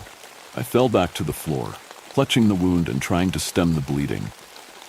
Thinking quick, just trying to live while I still could, I tore my shirt off and wrapped it around the wound, pulling my makeshift tourniquet tight. Stop. Take this privilege. Blam was shouting back to me now, voice getting higher and more raving mad with every second that passed. They've promised to show me knowledge that humans could only dream of, things that we've had questions for thousands of years. You would pass up this kind of opportunity? Yes, we're gonna fucking die down here, you idiot. Was shouting again. The monitors were flickering, cameras unable to sustain integrity at the increasing depths without proper protection. I could hear the hull clanging as it bent and expanded, trying to keep integrity in the crushing abyss. Blam, what the fuck has gotten into you? Shh, look, he said, pointing through the front window now. Beyond him, I could see something in the distance, coming into view better as we got closer. What the hell is this? I was looking downward. Our submersible pointed toward the depths as he cut off our lights, plunging us into complete darkness. My eyes took a moment, unable to cut through the most complete, terrifying void of nothing I've ever seen. Suddenly, something far below us started to glow, starting faint, but getting brighter and brighter as it spread, soon covering the entire seafloor. Cracks and veins ran through the light, all meeting in one central point, flowing towards a deep, dark chasm it circled around. My first thought was bioluminescent microorganisms, because we find that all the time in the abyssal zone. This, though, had to be far too large. It would comprise miles and miles of organisms, all glowing in time with each other before stopping at this one deep hit. It was going further than I could see through the viewing window, off to drop further into the depth below. Blinked. At least, I assume it blinked. The glowing purple came rushing closed from opposite sides, meeting completely over the pit and plunging us into darkness for a moment. When it opened back up almost immediately, I could feel a shockwave hit the submersible moments later. Chasm in the middle started narrowing to a ravine, a deep glow coming from the furthest depth. It reminded me of a cat's eye, but the glowing purple started becoming a deep red. All I could feel from this thing was an intense hatred, like we were bothersome and waking it from a deep nap. I acted as soon as I possibly could, grabbing the small fire extinguisher we kept at the back and hitting Flam right from behind with it. Thank God it knocked him out immediately, and I was able to take the flight stick, pulling back as hard as I possibly could to return to the surface. The narrowed slit kept watching us as we made the ascent, me praying to whatever gods may be on the surface that it didn't decide to come after us. This damned thing must have taken up most of the seafloor, whatever it was. Lamb was grumbling beside me now, saying something that didn't even sound like a language I knew of. As we rushed to the surface, all clanging and banging the entire way, I could finally see light beginning to break through the depth. Strands of sun filtering down to guide our way. Flipping the comms on, I immediately heard Shannon shouting through the radio, demanding to know what had happened and if we were still alive. Flam tried to fucking kill us, I said, still pulling back as he started coming back to his senses. He looked like he didn't know where he was or how he got there, now mumbling in perfect English about how much his head was pounding. We're resurfacing. I'll fill you in once we get there. We pulled up to the surface, Sandy grabbing the sub with the lift on the platform as we got near. As soon as I felt the thump of us settling on the platform, I threw the hatch open and ran out to sweet surface air. Salty smell of the ocean was one of the most relieving things ever, knowing that thing was down there. God. I started babbling to Sandy almost immediately when she ran over, pulling me into a hug as I started crying. Shannon called in a medevac for Flam. Couldn't remember a damned thing since the night before. It's like he wasn't even in control. That knock to the head, sorting out whatever short circuit was happening. Chopper picked him up a few hours later, still babbling about how he wasn't sure what happened, waking up in the sub as we were tearing through the ocean for the surface. All he could remember was looking out of the porthole in the living quarters last night, his usual routine to relax before falling asleep. He said the last thing he remembered was seeing something out there looking back at him. I gave Shannon and Hap a full rundown, disclosing to the med team that yes, I may have given him potential brain damage. None of them were mad, considering the circumstance. I think Shannon was suspicious. Can't say I blame her. I told her all about what we saw. Her hard skepticism would take the idea of an eye covering most of the seafloor. Sandy believed me. Thank fuck. When we talked about it that night, laying in my bunk, I was sobbing uncontrollably because I felt like I was going fucking insane. After I described it to her, though, she surprised me. I've seen it too, she whispered, looking me in the eye from across the pillow. Not like you have, but in dreams. It talks to me sometimes. Tells me to swim down to it, feel the embrace of the oceans. I don't like it. There was so much hate in it, though, said, grasping for whatever words I could through deep, anxious breath. It looked like it had nothing but loathing for us. The giants were indifferent, but this thing was angry that we were there. Shh, it's okay, he said again, brushing my hair away from teary eyes. Gonna be okay. It won't come up here. What if it does, though, Sandy? It was probably bigger than an entire fucking continent. What if it does come up here? We'll all die, Sandy. I was almost screaming, seeing Hap come around the living quarters hallway with concern on his face. Sandy just shooed him away, making a motion that she had everything handled. If it does, not much we can do, but we can face it together, she said, looking deep into my eyes. It was the first comfort I had felt since arriving, before seeing what depth of insanity was out here. She kissed me, holding me tight as I fell asleep. A week later, and I'm still holding in there. The eye still looks into me from my dreams every couple of nights, but Sandy's been keeping me company, comforting me through the nightmares. I'm not really for all the romance stuff, but she had me. Something about her just set me at ease whenever I was on edge, no matter what kind of stress I was under. We were hanging out on the deck that night, sparking up again and watching the stars play off the waves as the night grew longer. I thought at first that I was seeing a star on the horizon, falling toward Earth, but after a moment she noticed it too, standing up and looking out toward the horizon. A pyre of flame was heading our way, roaring over the ocean and boiling the waves as it went. I could see huge sails with a Jolly Roger emblazoned on a flag high above, flames burning it but never making it fade. Kept getting closer and closer, threatening to ram us at high speed as the two of us started screaming for the others to wake up and get ready for impact. Their screams were audible over the crackling timber and whooshing flames as it came near, and both of us looked back when we heard them. Dozens of people were standing out on the deck of the ship, all doused in flames, burning high into the air alongside the lumber around them. Some were dancing, others were writhing in agony, but all were screaming and shouting to the high moon above like banshees in the night. It was coming at us, speeding ever closer and accelerating the entire damn time. There was nowhere to go, just Sandy and I stuck here against the platform, railing as far as possible from the sailing inferno. We hugged each other tight, closing our eyes in preparation to be tossed into the waves by a burning juggernaut. Never happened. The ship passed straight through us like we weren't even there. We could feel heat of flames, the screams whipping by us as it pulled our screams with it, joining the cacophony of hell on the waves. Then it was gone, racing the other way across the sea towards another destination, screams trailing behind as it sunk over the horizon, water reflecting the pyre even after it was out of sight. Did you guys hear that? Hap said, coming up from the living quarters and rubbing sleep from his eyes. Damn, it's hot down there too. Sounded like a bunch of screaming. Did something hit us? Is there a breach? Sandy calmed him before he got panicky, looking at us in the night. Just us. Don't worry, all good out here. Oh, okay, Hap said, starting to turn for the door before letting out a sudden, understanding, oh. Not like that, Sandy said, shooing him back down to the living quarters as he laughed. We held each other, looking off into the night where the ship had disappeared to before she spoke. Gonna be honest, that was a new one for me.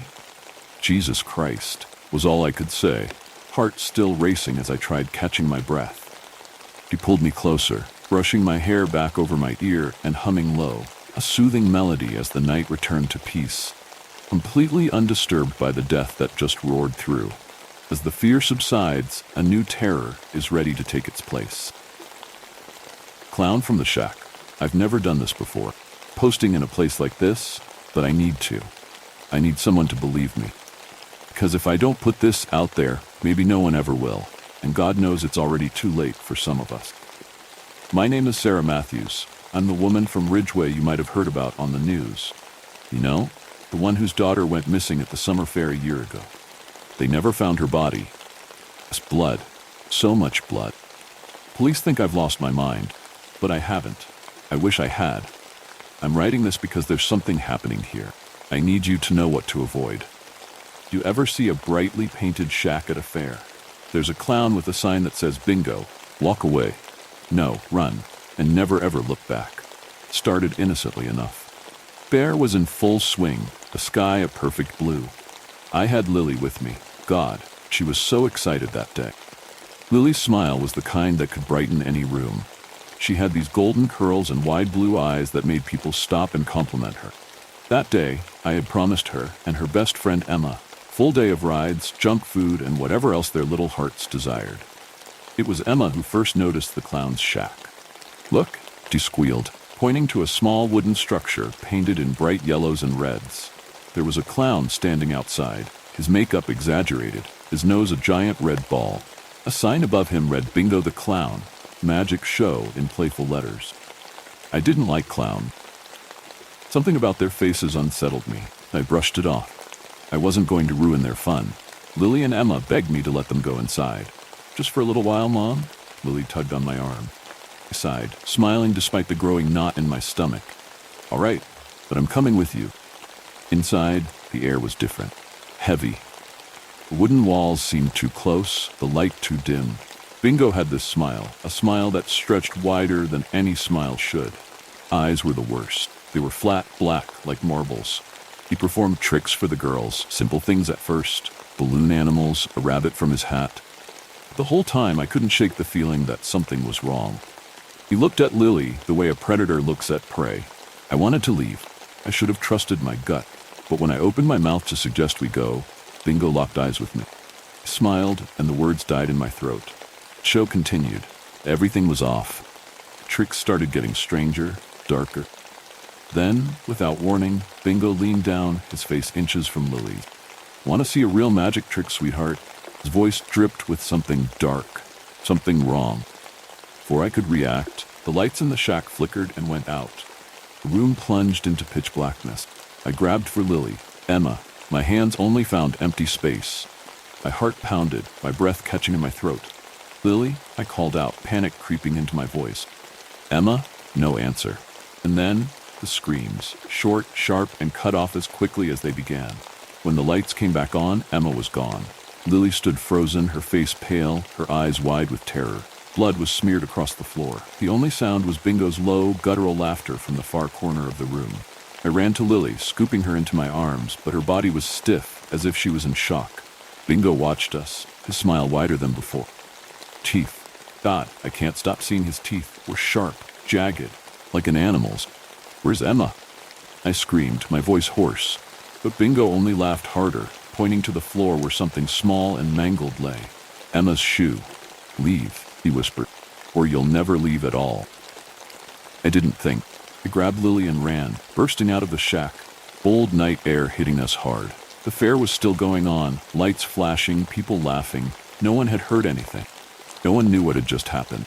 I ran until I couldn't anymore. I ran straight to the police station, shaking, covered in blood.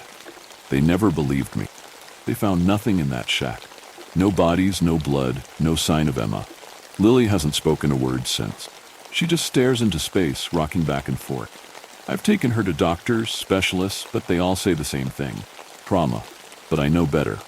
It wasn't trauma that did this to her. It was him. Bingo. Here's the part that I haven't told anyone. Part that keeps me awake at night. 3 weeks after the fair, I found something on my bed. Something that wasn't there before. It was a single balloon animal. Dog. Twisted in that same familiar way. Sitting next to it was a note written in red ink, smeared and dripping. She's next. I don't know how I survived that night or why he let me go, but I know he's not done with us. I know he's waiting. So I'm writing this now, hoping someone out there will listen before it's too late, because I can feel him watching. Every night, just outside my window, I hear the faint squeak of rubber shoes, and I know he's coming back. Lily, me. One nightmare fades, but another creeps closer. Are you ready? Cult of Dawn. I was worried about my sister. Eliza had become withdrawn and had stopped responding to any sort of invitations to visit. The last time I had spoken to her, the only words she'd uttered were to ask me, "Have you heard of the Cult of Dawn?" I had not, and was confused by the question. Eliza and I hadn't been close in a few years, but something about the desperation in her voice pulled at me, and I made up my mind to visit her home. It was just after 12 when I made it to her address. The summer day was at its hottest, and a cool breeze ruffled my hair. I stood at the foot of her modest 2-story home. The cement steps were covered in dry moss and discolored yellow dust. Her whole house seemed faded and looked empty, as if no one had gone in or out in weeks. My trepidation grew as I neared the splintered wooden door. There was an undercurrent of something that I couldn't quite put my finger on, but I didn't like it. Something was wrong.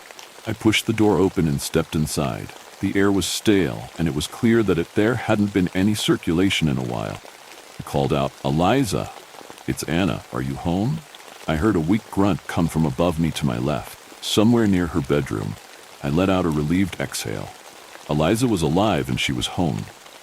Whatever was going on, I could handle now, knowing that my worst thoughts had been just that. I headed towards the stairs that would lead me to the upper level of her home. As I walked, I looked around. There was a layer of dust covering the frames of the windows, and on the doorways, and a discoloration that seemed to permeate the very air. I still couldn't quite put a finger to what it was. Maybe when I saw Eliza, she'd be able to tell me what had happened. I headed to her bedroom and called out, "Eliza." She answered weakly, "I'm here." I opened the door and crossed the threshold. The room had a yellow glow to it, almost like the sun right before it decided to completely wake and turn into day. My sister was huddled on a pile of clothes to my right. Her normally shiny dark waves hung in stringy, limp pieces around her. Her face was haunt, and her eyes sallow. From the pile she was curled up on emanated a sickly sweet smell, like fruit that had been left out too long. It mixed with the scent of sweat, and my stomach heaved. Eliza looked severely emaciated. I walked towards her, and unease gnawed at my stomach as I passed the bed. I came to the pile of clothing and knelt down. "Eliza," I asked, "what happened?" She turned away and said, "Take care of Jonah." "Jonah?" I asked, my eyebrows creased in confusion. "Jonah," she mumbled and looked to her left. I followed her gaze, and from under the bed, a curly head of golden hair with blue eyes peered out. "Jonah!" I squealed and held my arms out. He smiled and then shyly made his way into my embrace. The 2-year-old was quiet, but he looked healthier than my sister did. I looked back over at her, and she said, "I've been very weak and haven't been able to take care of him." I frowned. "We need to get you out of here," I said, "to the hospital. Whatever's happened to you, you're skin and bones, and I'm worried." "It's too late," Eliza replied. "What do you mean?" I asked. She looked past me and over my shoulder. I followed her gaze again. "What do you see out the window?" she questioned. I paused and then looked at the window. It was an odd one for a bedroom, narrow and long, sitting high along the wall. Too high to actually see anything beyond the sky, but my eyes immediately gravitated towards the sky. The sky was a strange shade of orange-yellow, like a slash of an infected wound oozing with pus. That's why the room was lit up in the strange way I'd first noticed. "The sky looks strange," I muttered, unease creeping up my spine. Eliza sighed and said, "The Cult of Dawn." I looked down at her and frowned. "Eliza, you're not making any sense. I'm going to pack some things for you and Jonah, and I'm taking you to the hospital." I found a duffel and started packing clothing into it. Jonah held on to me, and I tried smiling at him. He smiled back. I wondered how long it had been since he'd last been fed. Eliza didn't look like she'd gotten off that pile for a while. I carried Jonah into the kitchen. Despite everything, he looked happy, and he squealed when I set him in the floor. I started scavenging the kitchen cabinets for something to feed him when I heard the slapping of his feet against the linoleum. I looked up to see him disappearing back towards the bedroom. Having found the cupboards empty, I sighed and headed back. As I got closer to the entry, I started to hear crying. Jonah. I rushed into the room and heard some muffled "helps" coming from under the bed. I knelt down and my stomach dropped in horror. Jonah was being dragged in by his leg by an emptiness, thick like tar and darker than a moonless night. I started pulling him back. No, I screamed. Let go. I pulled at Jonah out and surprisingly, the void let him go. I gathered him into my arms and pressed him against my breast. Bride against my body. As I pulled away from the bed, I saw tendrils, like black smoke, oozing out from under it. My tongue grew thick and heavy in my mouth. I pressed Jonah closer to me and stumbled back. I had to get away and out of this room.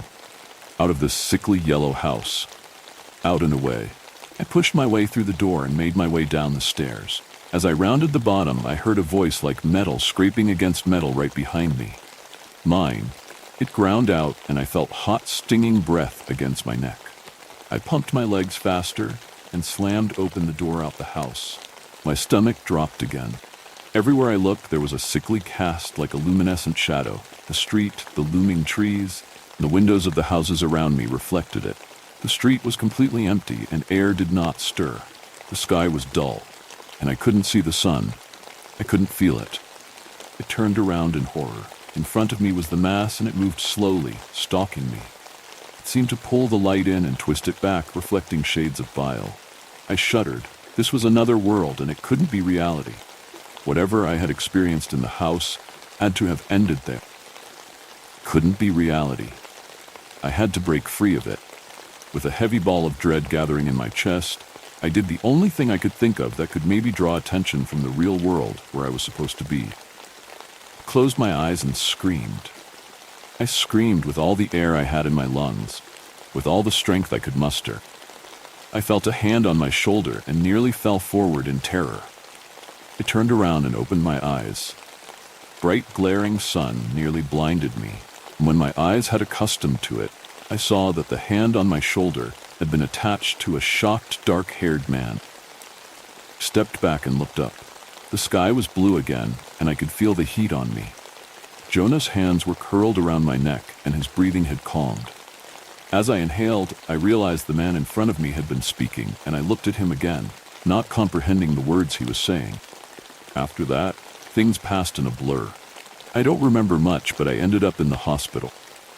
At some point, they pried Jonah's hands from off my neck and separated us. They continuously asked questions that I couldn't understand or answer. All I could say was that I had to see the sun or the night, but any time the sky started to bleed orange with colors of dawn or dusk, I squeezed my eyes tight and waited until I could feel the chill of the night or the heat of the sun against my skin. I don't know how much time had passed, but one day I found myself standing against the window in my hospital room. The sun was warm and comforting against my face, and awareness creeped in. I opened my eyes and finally took my surroundings in. My room was small and clean. Sterile white and silver glared back at me. Sterile bleach emanated from all around me. My mind drifted back to how I'd ended up here. Jonah and my sister. My sister. I'd abandoned her and left her with the thing. Revulsion overtook me, and I collapsed. She was far gone. There was no way I could have saved her and Jonah and myself. Still, the guilt sat like lead in my stomach. At least I'd managed to get Jonah away. I slowly stood up and made my way out the room. As soon as I stepped out, a nurse spotted me and immediately started making her way towards me. "Anna?" she asked. "Do you know where you are?" "In a hospital," I answered. "Where is Jonah? Is he all right?" "Jonah?" she asked with a confused expression on her face. "Let me get Dr. Matthews for you." She led me back into my room, and soon after a man in a white coat entered. "Dr. Matthews, is Jonah all right?" I immediately asked. Dr. Matthews looked at me with a furrowed brow. "Jonah? He's the little boy I came in with, my sister's son. Where is he? I need to see him." I questioned further. Dr. Matthews' eyes glittered, and he finally answered, "Let me take you to him." I followed with a furtive glance. There was something he wasn't telling me.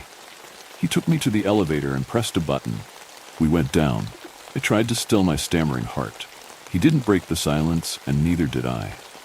Finally, we exited the elevator, and he led me through some halls. In front of a set of double doors, I paused. The word morgue sat above me. I glanced at Dr. Matthews with a heavy pit in my stomach. "Your sister didn't have a son," he stated, matter of fact. Horror crept in, settling uncomfortably in my chest. "Let me take you to who you came in with." I nodded, my tongue too dry to communicate with words. He opened the doors and guided me in. Ducking into a chilled, sterile room off the side of another hallway, he finally stopped. My eyes widened as I tried to comprehend what I was seeing. On a cot lay the mummified body of a small child. Its skin was dry like paper and crisscrossed with scars that revealed black lesions under the flesh. Sallow yellow wisps sat on its head, ends curling slightly. As I absorbed the sight, I noticed that its chest let out a small exhale. Behind me, Dr. Matthews leaned in and whispered, "Behold the fruition of the cult of dawn. The darkness holds many stories, and this next one may leave you sleepless. My nightmare killed my parents, and it's about to kill again. It almost got me on the fourth try. The nightmare. It got so close that it succeeded in tearing the first and second layers of skin away from my back with one powerful swipe. I managed to cross the threshold and wake up before it could kill me, but it had never gotten that close before. Each time I escaped, I was greeted by a piece of it in the real world after I turned on the lamp. Creature always disappeared moments after the light revealed it to me, though. First, the foot protruding from the void in the closet. It had 5 dark clawed toes and was somehow. Second, the hand, just as dark and clawed with 5 digits, curling around the nightstand beside my bed. Third, the wet tongue poking through the bed frame behind me. That night, I thought I might not see it. When I turned the lamp on, nothing caught my eye. "Where is it?" thought. Then I saw it out of my peripheral. Bright red tongue that, by my guess, must have been at least a foot long. Like the foot and hand, disappeared right after I noticed it, as if it had never existed in the first place. While I believed it wasn't real at the time, experience nearly gave me a heart attack. Couldn't begin to compare to the eyes of the fourth night, though. After waking up and shaking off the imaginary pain, having the skin ripped off my back, I shifted to my right side so I could turn on the lamp.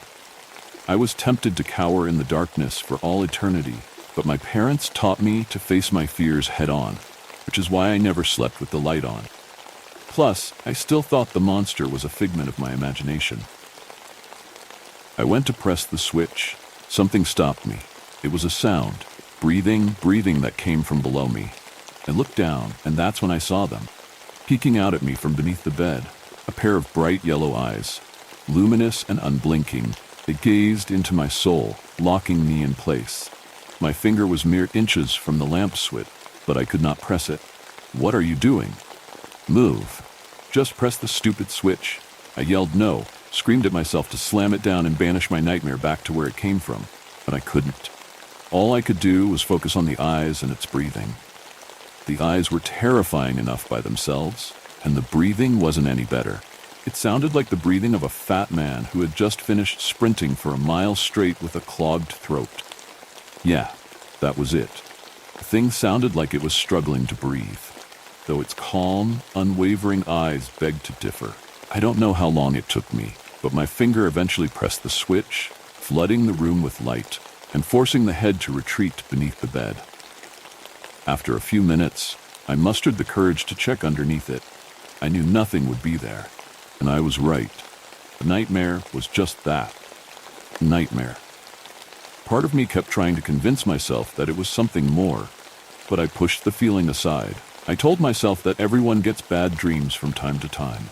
Granted, I didn't know any other 15-year-old kids plagued by recurring nightmares, but I was sure they existed. I didn't believe in the paranormal, and besides, after the creature disappeared, there was no evidence to suggest it had ever existed in the first place. I knew I could have told my parents. They made it clear that I could talk to them about anything, but they worked so hard and were always so busy. I didn't want to burden them with something that wasn't even real. Still, though, I was sick of the nightmares. So I came up with a plan. I decided that if I had the same dream the next night and saw a piece of the monster again, I'd tell them. In hindsight, I wish I had told them even one night earlier. I doubt it would have changed anything. But maybe it would have. Maybe, just maybe, if I had told them, they'd still be alive. The next night, I drifted off to sleep, praying for my nightmare to be a thing of the past. My prayer went unanswered. The nightmare started the same as always, with me standing in a corridor flanked by walls of thick, black mist, extending upwards into the void. At the end of the dark concrete path in front of me, about 500 yards away, there stood a doorway of light. What was a relatively short distance on paper felt miles away in the nightmare. On the bright side, this wasn't one of those nightmares where my legs felt like they were moving through molasses. I could run at normal speed here. On the not-so-bright side, so could the monster, and its normal speed was a whole lot faster than mine. I never knew how far away it started behind me. I wasn't allowed to turn around. Even if I could have, though, I doubt I would have been able to. In the first nightmare, escape was easy. If I had to guess by its scream, the thing had started more than a mile behind me. It wasn't fast enough to make up the disparity, even with me stumbling twice. When I fell asleep the next night and realized I was in the same dream, I assumed the situation would be identical. Turns out, I was a total idiot. The creature started closer that time. I wasn't sure how much closer, but I knew things were different based on the location of its scream. The third time, it started closer still. The fourth time followed the same pattern, leading to the whole getting clawed in the back. Unsurprisingly, there was even less distance between us in this nightmare. Common sense dictated that I had zero chance of escaping. Fear is a powerful motivator. When I felt those claws rake into my back, I felt pain far greater than any I had experienced before. You know the pain you'd feel as a little kid after scraping your back on one of the tube dividers of a fast food restaurant's play place? Imagine that, times a million. The monster and I were forced to wait for the imaginary starting pistol. After a few seconds, it fired. There was no audio or visual cue, just an internal sense that now was the time to run. So I ran. I ran like I had the other times, no faster, no slower. The route was simple. No frills, no gimmicks, no cheap tricks. Nothing between me and reality except space. In the back of my mind, I knew it was hopeless, but I had to try. 400 yards, then 300, then 200, and finally 100. The light became brighter and brighter. Somehow the creature hadn't caught me yet. Did it stumble? I started to think that I had a chance. In the end, it was only false hope. Its claws pierced my back and shot through my chest. I screamed. There was a roaring fire in my body that could not be extinguished. I would have passed out from the pain, but it was a nightmare. I couldn't have been more passed out than I already was. The thing lifted me into the air, leaving my feet dangling above the ground. Pulled its arm back, bringing my ear to its mouth. Roared again, though it didn't sound like it was out of rage. It sounded like something else. It wasn't taunting or scaring me. It was thanking me. That was the last thing I remember from the dream. I woke up to a burning sensation in my chest. Turns out, pain from a dream can follow you to the real world, albeit to a much lesser extent. Still hurt like hell, though. All right, what'll it be this time? I already knew what its feet, hands, tongue, and eyes looked like. Ooh, maybe I'll see its chest or something. Lucky me. I flicked the lamp on right away. I don't know why I was less scared that time. Maybe I was high from the pain. Well, the fear wasn't gone for long. I saw it at the foot of my bed, and not just a piece of it. I saw the whole thing, and it put the fear of God in me. It stood roughly 7 feet tall with long, gangly arms extending just past its knees. Except for its yellow eyes, crimson tongue, and off-white fangs, its entire body was black. No, not just black. It was dark. Darker than darkness itself somehow. I expected it to retreat like it had the other 4 times after a few seconds of being in the light. But it didn't. Just stood there, staring at me. That is, until its wiry form made its way towards me. Still convinced it was a figment of my imagination, closed my eyes. It's not real. It's not real. It's not real. I waited until 10 or 15 seconds passed, and I opened my eyes to see it standing in front of me. It had put a grin on its face, or as close to a grin as it could make with that misshapen mouth its tongue hung out of. Reached out, but I didn't move. If I was going to overcome my nightmare, I couldn't run away. I locked eyes with it as it caressed my face. I expected to feel nothing. Instead, I felt warmth. Its hand was warm. I could feel its palm touching me. Careful to avoid scraping me with its claws, I threw myself backward into the wall. It's real? Touched me? No, there's no way, I'm hallucinating. That settled it. I'd tell my parents in the morning. The creature lowered its hand. It stared at me with a look of betrayal, turned and walked away. I thought it would slink into the shadows in the closet and leave me be until the next night. But it passed right by them. It went up to my bedroom door. What's it doing? The monster answered my question a second later by throwing itself into the door and knocking it down. It stared down the hall, and then it thundered towards my parents' room, rattling the picture frames along the walls despite its light build. Time passed in slow motion. What's happening? Is it real? It's not real. It's real. There's no way. It touched me. It broke the door. I'm still dreaming, right? No, it's real. The creature broke down my parents' door. Dad was all I had time to yell before the screams started. Mom screamed first, then Dad, then the monster. I chased after it. It was a stupid thing to do. I should have hidden myself somewhere and called the cops. That's what my parents would have wanted me to do. But I ran down the hall anyway. I don't know what I thought I could do. I just had to do something. I catapulted myself into the room and skidded to a stop. My eyes locked on my nightmare. It was facing away from me. When it heard me enter the room, it turned back to look at me. It smiled again. Then it crouched down and slid under the bed, merging with the darkness. Then I saw my parents. I've spent hours trying to write down exactly what happened, so you all could understand exactly what the godforsaken creature is capable of. Can't bring myself to do it. I've tried laying it all out. Really, I have. But each time I try, their piercing screams fill my ears, and the metallic scent of their blood assaults my nose. I can never write down any of the detail. I'm sorry for it. The best I can do is say that the scene made it seem like the monster hated my parents more than anything in the world. The rest of that day was a blur. I would say that it didn't feel real, but that's not quite right. I knew it was all real. It just felt like I was watching a movie of my own life from the back of the theater.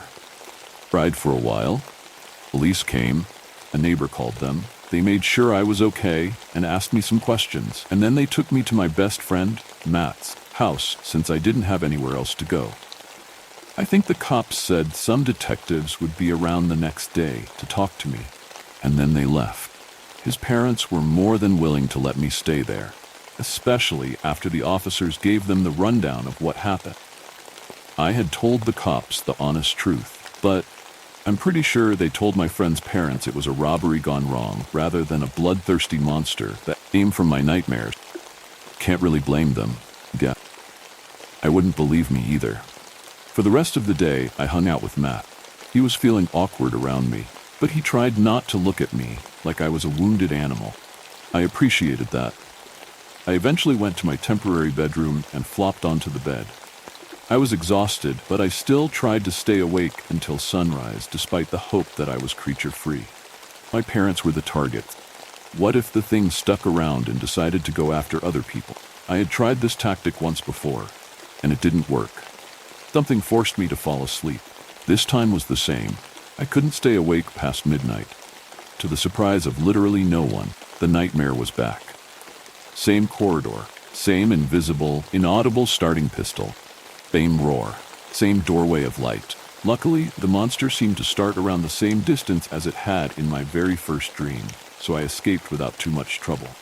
When I woke up, I saw it, foot with 5 clawed toes protruding from the closet, just like the first night. My parents weren't enough. Thing wanted more. My parents died because I didn't take the threat seriously. I refused to make the same mistake again. I turned the light on, sending the creature back to its hellhole. I got to work. Long story short, I borrowed my friend's backpack and a pair of his clothes. Clean laundry was still unfolded in the living room, some non-perishable food, and some money from his dad's wallet. I left a note apologizing and promising to make it up to them if I could.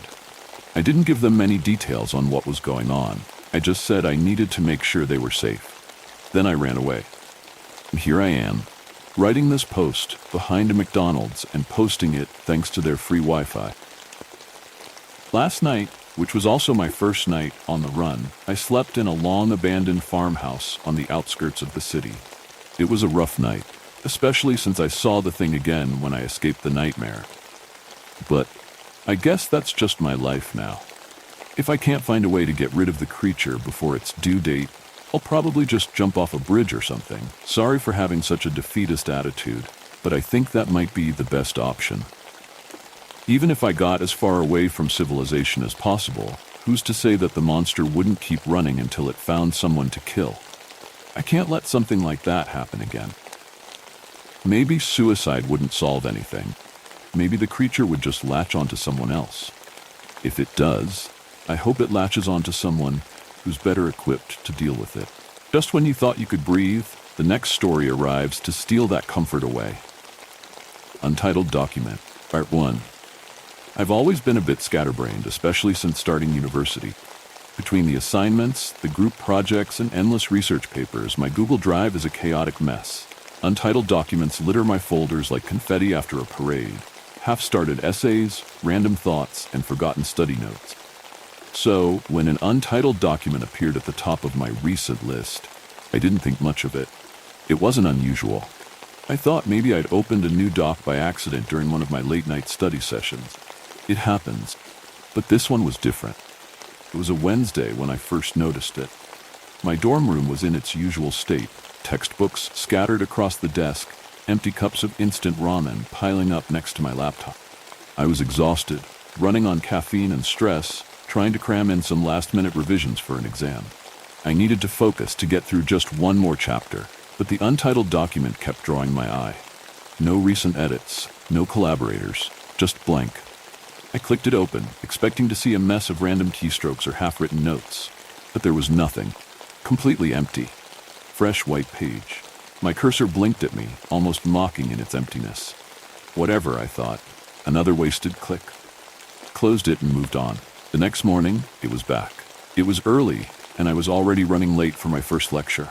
My laptop chimed as I booted it up, and there it was again, right at the top of my drive. Untitled. My tired brain didn't have the bandwidth to deal with it, so I deleted it and went on with my day. But it was there again the next morning. And the morning after that. I finally took notice after the 5th time it reappeared. I'd delete it, and it would come back like a bad habit. My curiosity got the better of me. I opened it again, half hoping to find something hidden. A glitch, a note, anything. But it was still blank. I sighed and stared at it, feeling this odd uneasiness settle into the pit of my stomach. I don't know why I did it, but I typed out a single word. Hello? I waited. For what? I don't know. A response? A change? The page remained blank. I closed it, feeling foolish. I had better things to worry about, like not flunking out of school. A few days went by without incident, and I'd almost forgotten about it. Then one night, while I was alone in the study lounge of my dorm, the document returned. It was late, 2 or 3 a.m. I was deep in the throes of an essay crisis, my eyes burning from staring at the screen too long. My drive auto-refreshed, and there it was again. Untitled document. Not this again, I muttered, but I clicked it, my irritation outweighing my reason. I leaned back in my chair, rubbing my temples when I noticed something off. The blank page wasn't completely blank anymore. There was a faint texture to it, almost like an impression. I adjusted my screen angle, trying to get a better look. As I tilted it, an image began to emerge, a blurry, shadowy shape embedded in the white. It was like trying to see a figure through frosted glass. I squinted harder, leaning closer, and my heart skipped a beat. It was a face, a distorted, twisted face. It jerked back, blinking rapidly. When I looked again, the document was blank. That's when the paranoia started. I became obsessed. I needed to know what was happening, whether I was losing my mind or if there was something there, something real. My sleep schedule, already fragile, shattered entirely. I scoured forums, tech blogs, even Reddit threads about digital hauntings and cursed files. Most of it was the usual creepypasta junk, harmless stories to give people a thrill. But buried deep in one thread, I found a user who had experienced the same thing, an untitled document that kept reappearing. Post was years old. Their account was deleted, but someone had responded, suggesting it wasn't a bug, but a hidden file, accessible only under specific conditions. Desperation does strange things to you. I followed their instructions. Dim the screen brightness to its lowest setting, open developer tools, and invert the display colors. It sounded ridiculous, but I had nothing to lose. The air in my dorm room felt heavy, thick with anticipation. I turned off all the lights, my only illumination the dim glow of my laptop. My breath hitched as I executed the steps, my fingers trembling over the keys. When I finally opened the document again, I nearly screamed. Words, faint and jittery, they appeared like shadows burned into the screen. You found me. My heart pounded in my ears. My mouth went dry. I stared at the words, unable to move, unable to look away. I hesitated, then typed back. Who are you? Long pause. I felt the temperature drop in the room, my breath coming out in misty clouds. Slowly the response appeared. Look closer. My hands were shaking. I leaned forward, my nose nearly touching the screen. The words seemed to blur and stretch, and behind them, deeper within the white void of the document, I saw something else. Flicker of movement. Shapes shifting and twisting, like worms writhing beneath a layer of skin. I recoiled, my chair scraping loudly against the floor, the noise echoing in my silent dorm room. I slammed my laptop shut. For a long moment, I just sat there, heart hammering, mind racing. The room was deathly quiet, save for my own ragged breathing. I should have stopped, should have shut down the computer, called it a night, moved on. But I didn't. Curiosity was too strong, the pull too intense. I opened it again. This time, the words were more distinct, bolder. Don't look away. A cold shiver ran down my spine. I didn't know what it meant, but I felt the instinctive need to obey. I kept my eyes glued to the screen, unblinking, even as they started to water and burn. And then I saw it. A new line of text appeared, slowly forming as though typed by invisible hands. I see you. In the reflection of the darkened screen, I saw movement, a shadow. My breath caught in my throat. I turned around quickly, but there was nothing. Just the empty room, a mess of textbooks and clothes scattered everywhere. I looked back at the screen. Don't turn around again. Cold seeped into my bones. I felt like I was being watched, a creeping sensation that crawled over my skin. I wanted to close the document, but I couldn't. My hands were frozen on the keyboard, my fingers numb. I typed, slowly, my heart racing. What do you want? For a long, terrible moment, there was nothing. Then the text appeared, but it wasn't like before. It was more jagged, the letters uneven, as if written by a hand that didn't quite know how to use a keyboard. To warn you. I felt a pang of confusion, mixed with dread. I typed back. About what? The answer came almost immediately, and this time I swear I felt the words as much as I read them. The sensation was like ice dripping down the back of my neck. About them. Suddenly, the document began to flicker, as though it were glitching. The screen started to shake, and new text flooded the page. Hundreds of lines, all in different fonts, sizes, some upside down, others typed over each other in a chaotic, frenzied mess. Don't look away. Don't turn around. It's in the room with you. Look closer. Don't look away.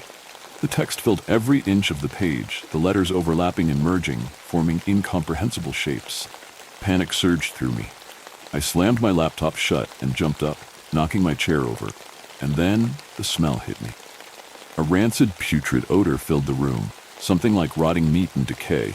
I gagged, covering my nose. My eyes watered.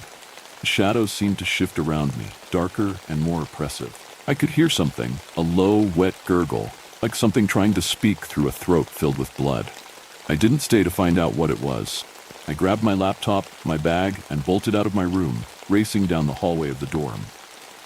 I didn't stop until I was outside, gulping in fresh, cold night air. I didn't sleep that night. I didn't go back to my room either. I spent the night in the campus library, surrounded by the dim, comforting hum of the fluorescent lights and the soft, distant chatter of other sleepless students. The next day I tried to tell myself it was just some kind of hallucination, a trick of the mind brought on by sleep deprivation and stress. University had done a number on my sanity, and maybe my mind was finally cracking under the pressure. I spent hours in the library, my nerves on edge, every sound amplified by the silence of the early morning. I tried to work on my assignments, but I couldn't focus. My thoughts kept drifting back to the document, to the shadowy shapes, the unsettling words, and the stench that had filled my room. I decided not to go back to my dorm. Not yet. I needed answers first. I logged into my Google Drive on one of the library computers, holding my breath, half expecting the untitled document to pop up again. But it wasn't there. I felt a strange mix of relief and dread. I knew I hadn't imagined it, whatever it was. I had seen the words, felt the cold, smelt the rot. That was real. Still, I spent the next few days living in a kind of limbo, bouncing between classes, the library, and a friend's dorm where I crashed on a too-small couch. I couldn't sleep, couldn't concentrate, and I jumped at every little noise, a door creaking open, a book dropping on the floor, footsteps echoing down the hallways. I was a mess, and everyone could see it. "Are you okay?" my friend Sarah asked one day, eyeing me over her laptop. "You look rough." "Just tired," I mumbled, forcing a smile. "Been pulling all-nighters for the exams." "Maybe lay off the Red Bull," she suggested, her tone light, but I could see the concern in her eyes. I didn't tell her about the document. I didn't tell anyone. Who would believe me? A week passed, and I started to think maybe it was over. Maybe it was just a glitch, freak, unexplainable occurrence. I even convinced myself to go back to my dorm. I pushed the door open cautiously, half expecting the stench to greet me again, but it was just normal. Clothes on the floor, books on the desk, stale air. I let out a breath I didn't realize I'd been holding. I decided to try and forget about it, get back to some kind of normal. But normalcy was short-lived. On a Sunday night, I was back in my room, finally allowing myself to settle back into the routine of uni life. My laptop was on, and I was listening to some music to drown out the chatter of students passing by outside. I had an essay to write, some tedious analysis on literary theories, but my brain kept wandering. I glanced at my screen and froze. There it was, the untitled document, back at the top of my recent files. My stomach twisted, a cold sweat breaking out across my skin. I hadn't opened it, hadn't done anything that could have triggered its return. It was just there. I stared at it for a long time, every muscle in my body tense. Part of me wanted to ignore it, to pretend I hadn't seen it. But the other part, curiosity or stupidity, I'm not sure which, compelled me to click. The document opened, and my screen remained blank for a moment. But this time, the blankness wasn't quite the same. It was like the whiteness of the page was too white, too stark, like it was humming with energy. The room felt colder, the air heavier. I tilted my screen, remembering the trick that had worked before. And there it was again. The words, faint but unmistakable. You looked away. I felt my pulse quicken, my breath coming in shallow gasps. The words seemed more ominous now, or threatening. I typed, my fingers trembling. "What do you want from me?" The response was immediate, and with every letter that appeared, I felt the room's temperature drop even further. "To show you." "Show me what?" There was a pause. Then the document glitched and flickered. I could hear a low hum emanating from my laptop, like static mixed with distant whispers. Slowly, new words began to materialize. The truth. Before I could react, the screen started to warp again, and the shadows in the white void deepened. This time, the face I saw was clearer, human, but twisted, with eyes that were too large and lips pulled back into an unnatural smile. The skin seemed to pulse, gray and mottled, almost translucent. Veins crisscrossed beneath, bulging and writhing as though filled with something thick and alive. I couldn't look away. My eyes were locked on the screen. My heart hammering so hard I thought it might burst out of my chest. The face began to move closer, the mouth twitching. I could almost hear it breathing through the speakers. Wet, labored breaths, like something drowning in its own saliva. I wanted to slam the laptop shut, but I couldn't move. My hands were glued to the desk, my body paralyzed by an invisible force. Face filled the screen now, the eyes staring directly into mine, unblinking, and then, slowly, the lips parted. It spoke, but not in words. It was a guttural, low growl, like the sound of bones grinding together. The noise grew louder, more distorted, and with it came a new smell, burning hair and rancid flesh. I gagged, tears streaming down my face from the stench, and then the screen went black. For a moment, there was only silence. My own heartbeat was the only sound in the room, and I could hear the blood rushing in my ears. I dared not move. I didn't even breathe. A single line of text appeared, glowing faintly in the darkness. "Look behind you." My blood ran cold. Fear was suffocating. Thick, oppressive force pressing down on me. I didn't want to turn around. I couldn't. But something deep inside compelled me to. I turned my head, just a fraction, enough to see the edge of my room. At first, it seemed empty. But then I saw it. A shape in the corner, crouched low, too large to be a person, too small to be a nightmare.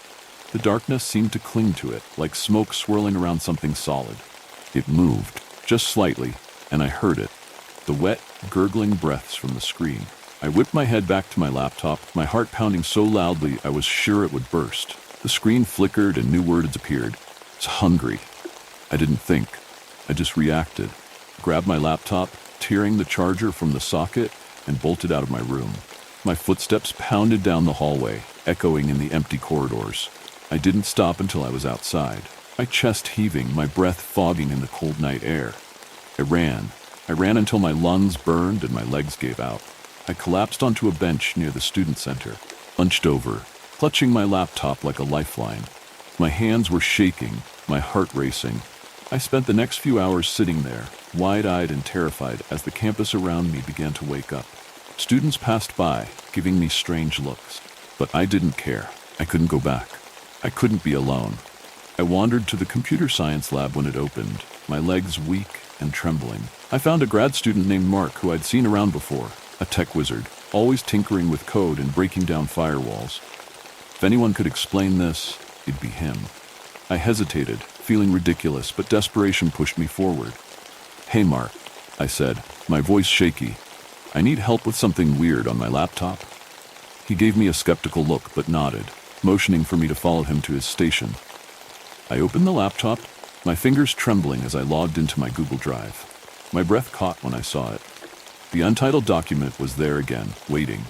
I opened it, and Mark's face instantly changed. "What the hell is that?" he muttered, leaning in closer. The screen was flickering again, the distorted text seeping into view. His eyes widened as he saw the words appear. "You brought him." Mark stared at me, his face pale. "Is this some kind of joke?" he asked, voice barely above a whisper. "No," I breathed. "It's not." The words on the screen shifted again. "One of you will feed." Suddenly, the lights in the lab flickered, and the hum of computers died, plunging the room into darkness. The air grew thick, heavy with that same foul stench of rotting meat. I could hear Mark's breath quickening beside me. "Close it," he whispered. "Close it now." I reached for the laptop, but before I could touch it, a low, guttural sound filled the room, the same grinding, unnatural growl from my dorm. I turned my head slowly and froze.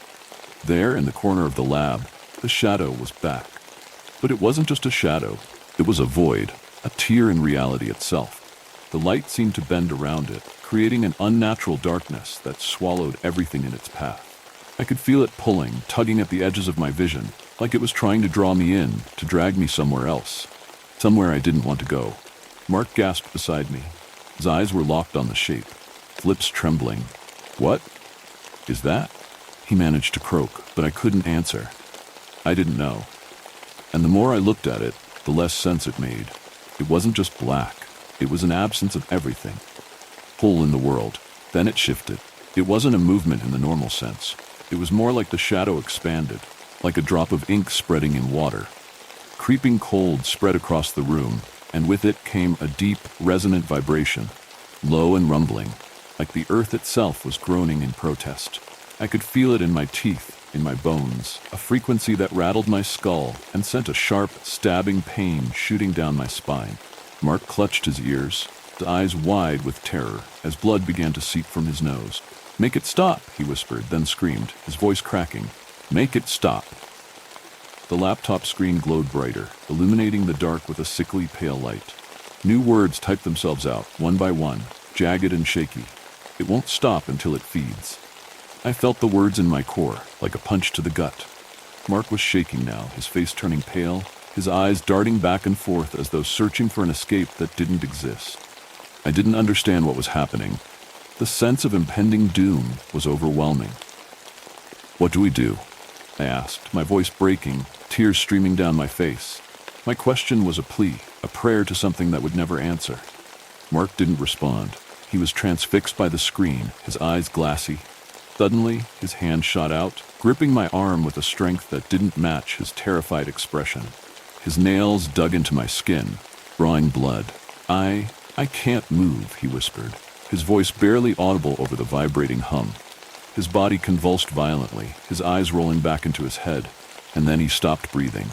His body went limp, but his hand was still clamped around my arm, his nails embedded deep into my flesh. I tried to pull away, but his grip was unyielding. I looked at his face, his mouth hung open, eyes wide. There was something wrong with them. They were empty, hollow, like glass marbles, and then I realized with horror, he wasn't looking at me. He was looking through me. The vibration stopped, the room falling into an eerie, oppressive silence. I was too stunned to process what had just happened. The only sound was the faint buzz of electricity as the lights flickered back on. I looked at the screen again. The text had changed. Your turn. I felt a cold sweat drip down my back. I tried to pry Mark's hand off, but his fingers felt like iron. I looked around desperately for something, anything to break his grip. But then the light around the room seemed to warp again, and that low rumble returned, like a distant avalanche. I heard a noise, a whisper, almost inaudible, but it came from everywhere and nowhere at once. Stay still. The voice was soft, almost comforting. I wasn't sure if I was hearing it or feeling it in my bones. I stopped struggling, frozen in place.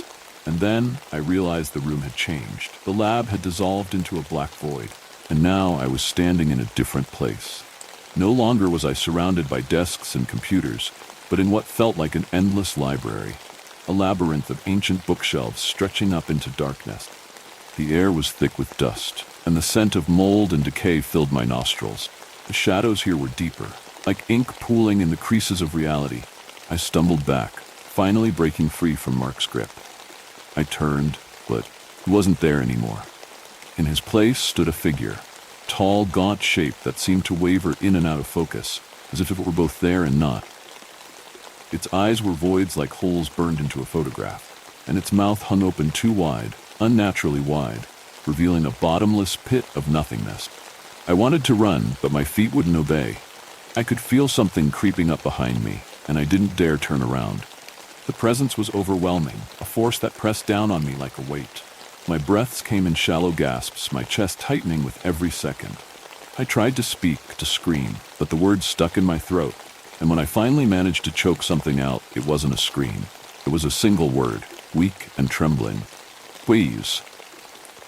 The figure moved closer, its limbs bending in unnatural angles, cracking and popping as it approached. With each step, the shadows seemed to thicken. I could see something moving within them, something writhing, twisting. I realized then that the darkness wasn't just shadows, but bodies. Human forms, half seen and indistinct, writhing in silent agony, their faces contorted in expressions of eternal suffering. They were trapped in the dark, lost between worlds, each reaching out, their mouths open in silent screams, eyes locked in an endless loop of terror. And then it hit me. This wasn't a hallucination. This wasn't some trick or glitch. This was a door, an opening to somewhere else, somewhere we were never meant to see. Figure loomed over me now, its face inches from mine. It didn't have features, just an impression of a face, like something that had forgotten how to be human. Its mouth opened, and I saw something inside, deep within the void. Flicker of something red, wet, and hungry. I had to get out. I had to wake up, or break free, but I didn't know how.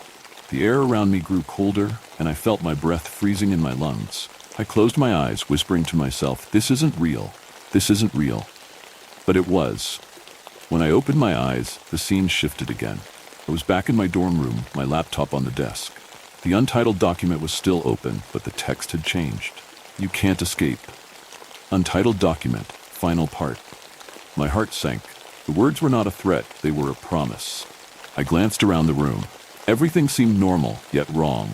The colors were off, the shadows a little too deep, the silence too heavy. I reached out and touched my desk. Felt real, but it was like touching something through a thick layer of water, distant, muted. And then I saw it, a subtle movement in the reflection of my laptop screen. I wasn't alone. I turned slowly, my breath hitching in my throat. In the corner of the room stood the figure again, but this time its face was more defined, closer to mine. It stared directly at me, unblinking, and I realized with a jolt of horror that it had my face. Not exactly my face, but a version of it. Twisted, corrupted, its eyes black and hollow, its mouth stretched into a grimace of pain and rage. It began to whisper, a garbled, disjointed language that I couldn't understand but felt deep within me. I backed away, my body trembling. The room seemed to stretch out, the walls elongating, twisting like a funhouse nightmare. The figure moved closer, the air around it warping like heat rising from a flame. My laptop screen blinked, and new text began to appear. You cannot run from yourself. I felt a sharp pain in my chest, a burning sensation that spread through my veins like ice. I looked down and saw dark veins snaking up my arms, pulsing with some black, oily substance. I could feel it crawling under my skin, spreading, and I knew that whatever it was consuming me from the inside out. Pain was unbearable, searing through every nerve in my body. I tried to scream, but only a ragged whisper came out. The room twisted around me, and I was falling into the dark, into the endless void, the whispers growing louder, more frantic. And then, just as suddenly as it began, it stopped. I was back in the library, not the campus library, endless, dark one. I was on the floor, gasping for air, my body aching. The figure was gone, but I could still feel its presence lingering, watching, waiting. The shelves towered around me, stretching up into blackness. I stood up on shaky legs, looking around for a way out, but the aisles seemed to go on forever, twisting and winding like a maze. There was no end, no exit. And then, faintly I heard it, the sound of footsteps. Soft at first, growing louder, closer, more insistent, echoing through the endless maze of shelves. First they seemed distant, but they were closing in, quickly. Panic gripped me. I turned, my breath shallow and ragged, trying to make sense of this nightmare. But it didn't make sense. None of it did. I began to move, dragging myself through the maze, each step a struggle against the crushing weight of dread. I could hear the footsteps splitting, multiplying, like there were dozens, no, hundreds of feet tapping and shuffling through the narrow aisles. And then came the whispers again, barely audible but all around me, overlapping and intertwining like a chorus of madness. Come back. You must see, it's too late. Clutched my head, trying to drown out the voices. They burrowed deeper, seeping into my thoughts like oil spreading through water. I stumbled forward, turning corner after corner, hoping to find an exit, any exit. But the shelves went on forever, and the books that filled them, thousands of them, seemed wrong. Some were ancient, bound in cracked leather or brittle paper, titles in languages I couldn't read. Others looked new, untouched, yet there were no titles, just blank spines. I reached out and pulled one from the shelf. My hand trembling, I opened it, and my blood turned to ice. Every page was filled with dense handwritten text. It was my handwriting. Thousands of pages, thousands of words, all written by me, or something that knew me. My thoughts, my fears, my dreams, all laid out in obsessive detail. I flipped faster, pages blurring by, but they all said the same things over and over, like a manic chant. He can't run. He can't hide. Can't run. Can't hide. I dropped the book, and it landed on the floor with a heavy thud. The whispers stopped, and for a moment, there was silence. Too much silence. It was as if the whole world had been muted, my own heartbeat the only sound. I felt my mind fraying, a primal panic clawing at my sanity. I needed to get out. I turned and ran, my feet pounding against the cold, hard floor. The aisles blurred around me, and I could feel the air thickening, growing colder. The shelves seemed to stretch and warp, their angles becoming unnatural. And then I saw something in the distance. Figure standing motionless at the end of a long, dark aisle. I stopped dead in my tracks, my breath hitching. The figure was turned away from me, hunched and shrouded in shadow. But there was something horribly familiar about its posture, the way it stood, almost mirroring me. I took a step back, and its head twitched as if hearing my movement. Slowly, it began to turn, and as it did, the shadows around it seemed to melt away, revealing its face. My face. It was me, but not me. Its eyes were hollow, just dark, endless pits that seemed to pull me in. Its mouth was wide open, too wide, and from its throat came a guttural noise, a choked, gurgling whisper. Come here. It rasped, a distorted echo of my own voice. "Come see." The thing began to stagger toward me, its movements jerky and unnatural, as if it was being pulled by strings. Its mouth opened wider, impossibly wide, until its jaw seemed to unhinge, splitting its face in half. The inside was not flesh or bone, but a churning void, a swirling mass of shadows and eyes that blinked independently, each one filled with hunger. I turned and ran again, faster than before, my lungs burning, but the aisles seemed to stretch endlessly. I glanced back over my shoulder and saw the figure still coming, shambling faster now, its limbs contorting in unnatural angles. Its gurgling chant grew louder, overlapping with a cacophony of whispers that filled the air, each word clawing into my mind. And then I felt it, a wet, warm sensation on my face. I reached up, my hand trembling, and wiped at it. Blood. My nose was bleeding, just like Mark's had. I looked at my hand, now slick and red, and then at the walls, where the bookshelves seemed to breathe, the wood expanding and contracting like ribs beneath skin. "Stay calm," I whispered to myself, but my voice broke, trembling. "Stay calm." I kept moving, ducking down a narrow aisle that twisted sharply to the left. I didn't care where I was going, just as long as it was away from that thing, my own doppelganger. But the footsteps behind me were relentless, a rapid shuffle that seemed to echo inside my skull. Then I heard something else, a scraping sound, like nails on a chalkboard, coming from the shelves themselves. I glanced to my right and felt my stomach twist. Hands. Pale, disembodied hands were emerging from between the books, their fingers long and skeletal, nails sharp and cracked. They reached out, grasping blindly, desperate to grab hold of anything. Of me. One hand brushed my arm and a searing pain shot through me, like I'd been branded with a hot iron. I yanked away, my skin burning, and stumbled further down the aisle. But the hands kept coming, more of them now, reaching out from every shelf, every book, stretching and twisting like they were growing longer by the second. The air around me grew heavier, thicker. I was moving through syrup. Each breath was a struggle, and my vision began to blur. I could hear my heartbeat pounding in my ears, the blood rushing through my veins like a roaring river. And then I saw it. At the end of the aisle, bathed in a cold, dim light, stood a doorway.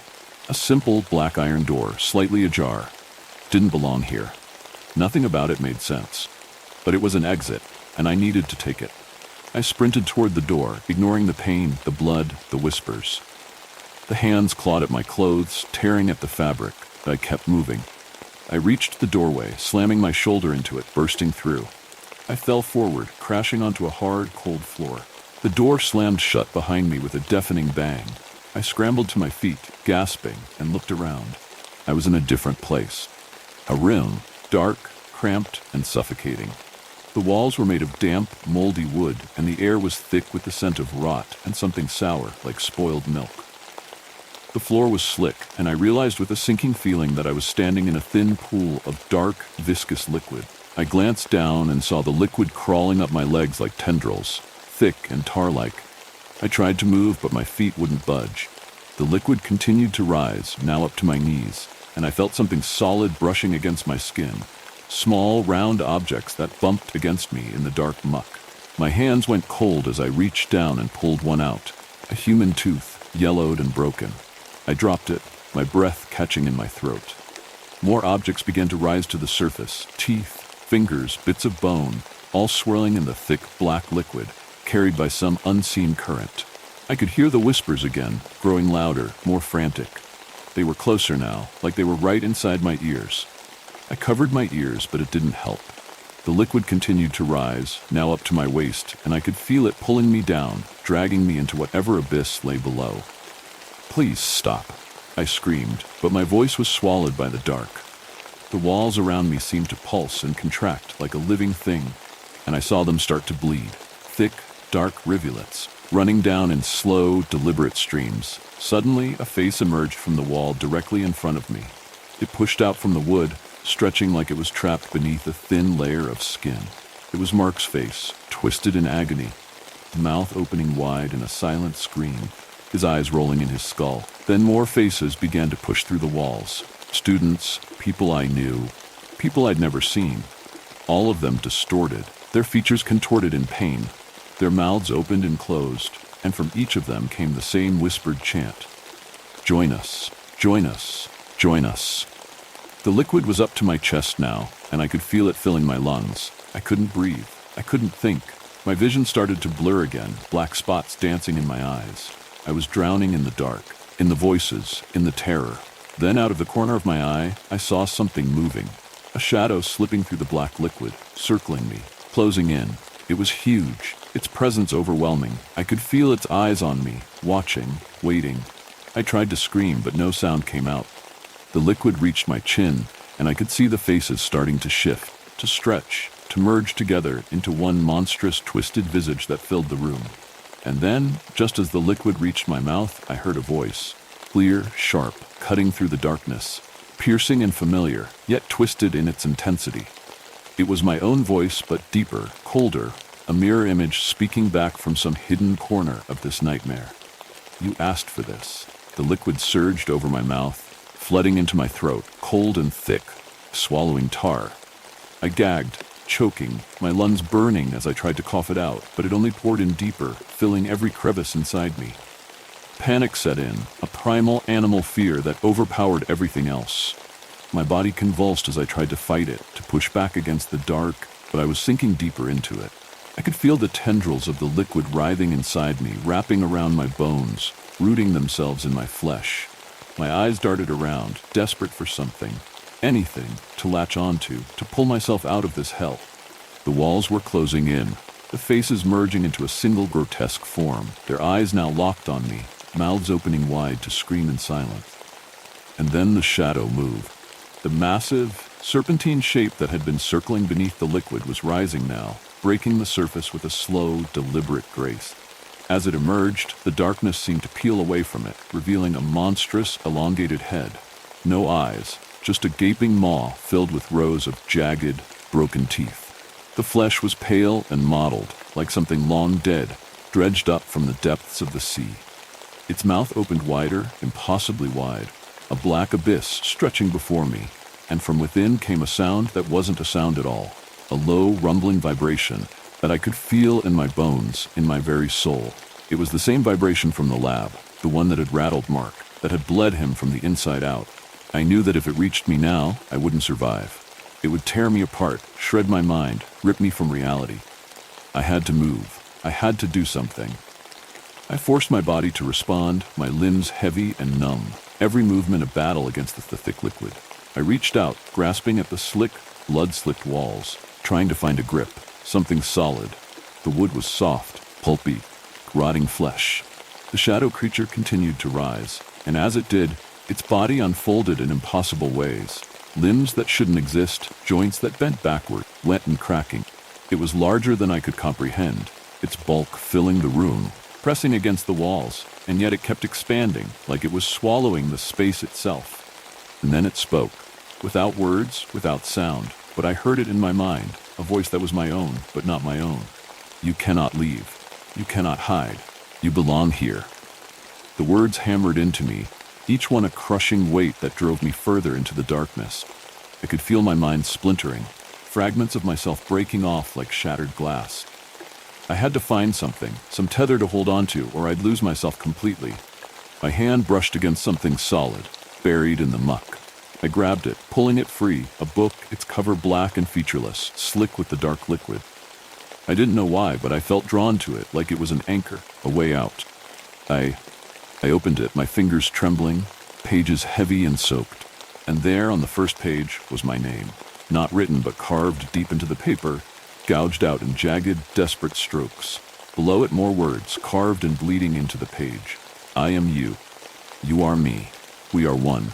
I felt a sudden, sharp pain in my head, blinding migraine that split my skull. Memories flooded back, flashes of my life, my childhood, my friends, my family, and then something else.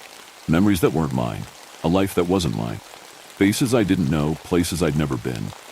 They were in me, etched into my mind like scars. The creature loomed over me, its mouth stretching wider still, ready to consume.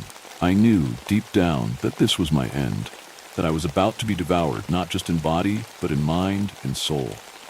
I'd become part of this place, another whisper in the dark. But then something shifted. The book in my hands began to hum. vibrating with a low, resonant frequency that matched the creature's, but slightly off, just enough to cause a dissonance. I could feel the air around me tremble, and the liquid began to ripple, pulling away from me, retreating back toward the creature. I didn't understand what was happening, but I didn't need to. I clung to the book, holding it close, focusing on the vibrations. They grew stronger, louder, and the creature hesitated, its body trembling. For the first time, I saw fear, or something like it, flicker across its grotesque form. The walls began to shake, faces within them distorting further, their mouths stretching open as if they were screaming, but still no sound came out. I could feel the book pulling me, guiding me, and I let it. I closed my eyes, focusing on the rhythm, matching my breath to its pulse.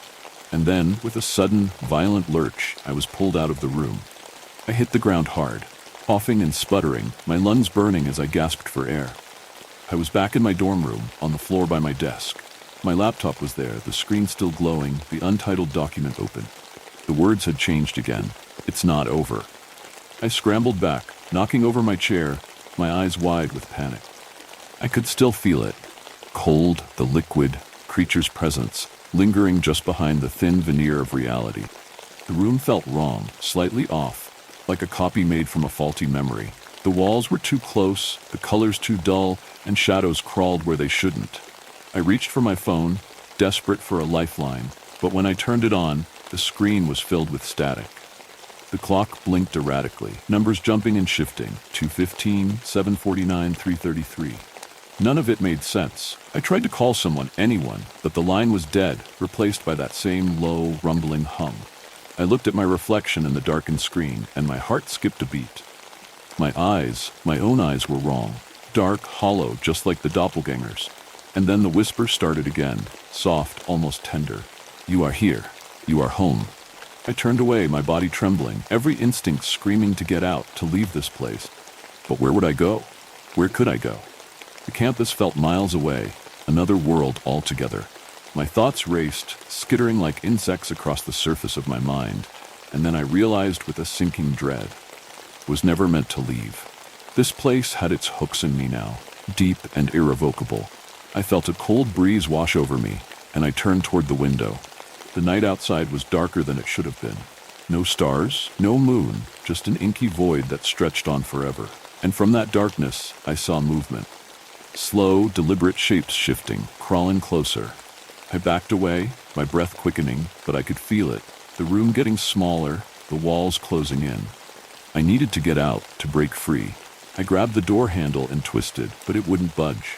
I pulled harder, but it was like the door had fused to the wall. Panic set in.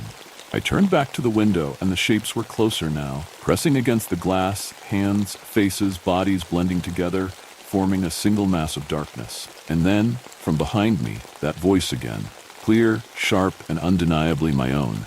It's time to see the truth. The window shattered, and the darkness flooded in. The darkness enveloped me, not like a curtain falling, but like a tide rushing in, thick and suffocating. My body felt weightless, suspended in a void that stretched infinitely in all directions. There was no up or down, no sense of time or space, just the overwhelming sensation of being pulled, twisted, and stretched. I could feel myself breaking apart, my thoughts unraveling like threads from a frayed rope. It's time to see the truth. The voice echoed in the emptiness, my own voice, yet laced with something else, something ancient and malevolent. It rippled through the dark, a vibration that thrummed against my bones. I tried to scream, but no sound came out. My lungs filled with the dark liquid again, old and thick, and I could feel it worming its way deeper, filling every corner of my being. It wasn't just drowning me, it was becoming me, intertwining with my nerves, my blood, my thoughts. And then, like a knife cutting through the fog, a searing pain erupted in my skull, a blinding migraine that split me apart from the inside. Images flashed before me, rapid and disjointed, a whirlwind of memories, real and imagined. My childhood home, my mother's face, the smell of my father's aftershave. And then other places, other faces, old stone buildings crumbling in the dark, twisted trees with roots like claws, people I had never met, but whose names I somehow knew. I was slipping into them, or they were slipping into me. I couldn't tell anymore. Reality was collapsing, and with it, my mind. The liquid seemed to recoil, and for a moment there was silence. Pressure eased just enough for me to focus, and I could see something. A light, faint and distant, flickering in the dark like a dying star. I felt a pull toward it, a small, instinctual tug that seemed to offer a way out, thin thread of hope in this abyss. I reached for it, my movements sluggish and heavy, my limbs feeling like they were moving through molasses. The closer I got, the more the light seemed to shift, changing shape, morphing into something familiar. And then I saw it clearly. Page, a single page from the untitled document, suspended in the void. I knew I shouldn't touch it. Every part of me screamed that it was a trap, that I was being lured in. But there was something there, something I needed to see, to understand. My hand trembled as I reached out, my fingers brushing against the surface of the page. The words on it were alive, shifting and crawling like insects on skin. They were written in my own handwriting, but the ink bled and oozed, forming new shapes, new sentences that twisted and wriggled like they were trying to escape the page. It was never the document, it was always you. And then I understood. It wasn't the document that was cursed. It wasn't the file, the computer, the room. It was me. I had been the conduit, the doorway, the weak link that allowed something to seep through. The document had been a symptom, a warning, but I'd ignored it, dug too deep, tried too hard to understand. The light intensified, and the page began to burn, curling at the edges, blackening and turning to ash. I could feel it in my mind like a piece of me was being torn away, something vital and fragile. The dark liquid surged again, wrapping around me, pulling me back, and I realized with a sickening clarity that I was being consumed, not by the darkness, but by the knowledge itself. The whispers grew louder, a cacophony of voices, overlapping and merging until they were a single, deafening roar. I tried to cover my ears, but it was inside me, vibrating through every cell, every fiber. You are the door. You are the way. I felt myself slipping, falling into that endless void, my consciousness fracturing, splintering like a shattered mirror. Pieces of myself floated away, and I could feel them being swallowed by the dark, devoured by the thing that lurked within. But then, from somewhere deep inside, a different feeling, a spark, a memory, a flicker of something pure. It was faint, almost lost amidst the chaos, but it was there. I latched onto it, holding on with everything I had left. It was a face, her face, Emily. I'd almost forgotten her in all of this, but now she was the only thing holding me together. I could see her smile, hear her laugh. She was the light in all of this, the one thing that was still real, still mine. The darkness seemed to recoil just for a moment, as if it sensed the intrusion. I pushed back, using every ounce of strength I had left, focusing on that memory, that light. I could feel it pushing back against the void, a small but growing force. The liquid began to drain away, the pressure easing as the shadows pulled back. I could see the outlines of a room forming around me. My room, but not quite right, not quite real. The walls were still too close, colors muted, but it was something, a tether to the world I knew. I forced my body to move, to crawl forward, dragging myself out of the void and back into the semblance of reality. The light was still there, flickering, wavering, but strong enough to guide me. I collapsed onto the floor, coughing and retching, the taste of the dark liquid still thick in my throat. My hands were shaking, my skin pale and clammy. I could feel it still, lurking just beneath the surface, waiting, watching. But I was here, and I was still me, for now. I looked up, and my laptop screen was still on, the untitled document open. But the text had changed again. The words now etched deep into the screen, impossible to delete. This isn't over. I stared at it, my breath ragged, my heart pounding. I knew that whatever this was, it wasn't done with me. It was still there, still connected, waiting for the next moment of weakness, the next crack to slip through. But I had something now, something it didn't expect. I had the light. I had her memory, and I'd hold on to it, fight for it as long as I could. The dark would come again, and when it did, I'd be ready. Don't get too comfortable. The next tale is even more sinister. I am a vampire. I met something more frightening than me. Finale. Previous part, watch our previous video. We tried not to let that ruin the night. We left to get food at Waffle House and attempted to regroup. Kathleen needed the most cheering up. I could tell the elf's near assault got to her. Bari did most of the work. My mind was half in it. I felt as if we were being watched the whole time. Then Kathleen spoke, and it pulled me back in. I just really don't want to die alone, she said. Hey, whoa, where's that coming from? I don't know, it's just... She paused over her words like she knew exactly what she meant but was too ashamed to say it. When he grabbed me, I was like, oh my gosh, this is what everyone is talking about on TikTok. Like rejecting a man and he kills you, and I'm just like, I'm dead. This is it, and no one is here to even care. Or here, Bari added. Kathleen might as well have not heard it. I'm 23 years old, and I've never been in a relationship. Kathleen mourned. No one wants me, and no one cares. We want you, I said. Then where were you? She asked. That shut me down. Neither I nor Bari replied. I'm sorry, she said after a minute of silence. You saved me, and I know you did, and you always look out for me. I'm just shook a bit and feeling lonely. Come, I said. Let me fly you to my house. Let's find out what this guy is and how to stop him tonight. I flew the girls to my home to search for books to determine exactly what this creature was and how to stop him. I placed both of them on the ground and hobbled inside. My leg would heal in a couple of hours, but for now I had a limp. My mix of confusion, fear, and insult at this attack turned into pure fury as I hobbled, which made me even madder because I couldn't even stomp properly with one leg. I wobbled. We journeyed in silence. Echoes of our footsteps spoke for all of us. The girls' steps were quiet, full of trepidation. Finally, we arrived at the back of the cave where I made my home. Rows and rows of candles with dancing flames greeted us. The girls stopped walking. What? I whipped around and barked at them, letting my frustration burst. They were huddled together, almost holding hands. Please don't yell, Bari said, and she covered her ears. Sorry, I said. That was the first time I remember raising my voice to either of them, and the feeling twisted my stomach into knots.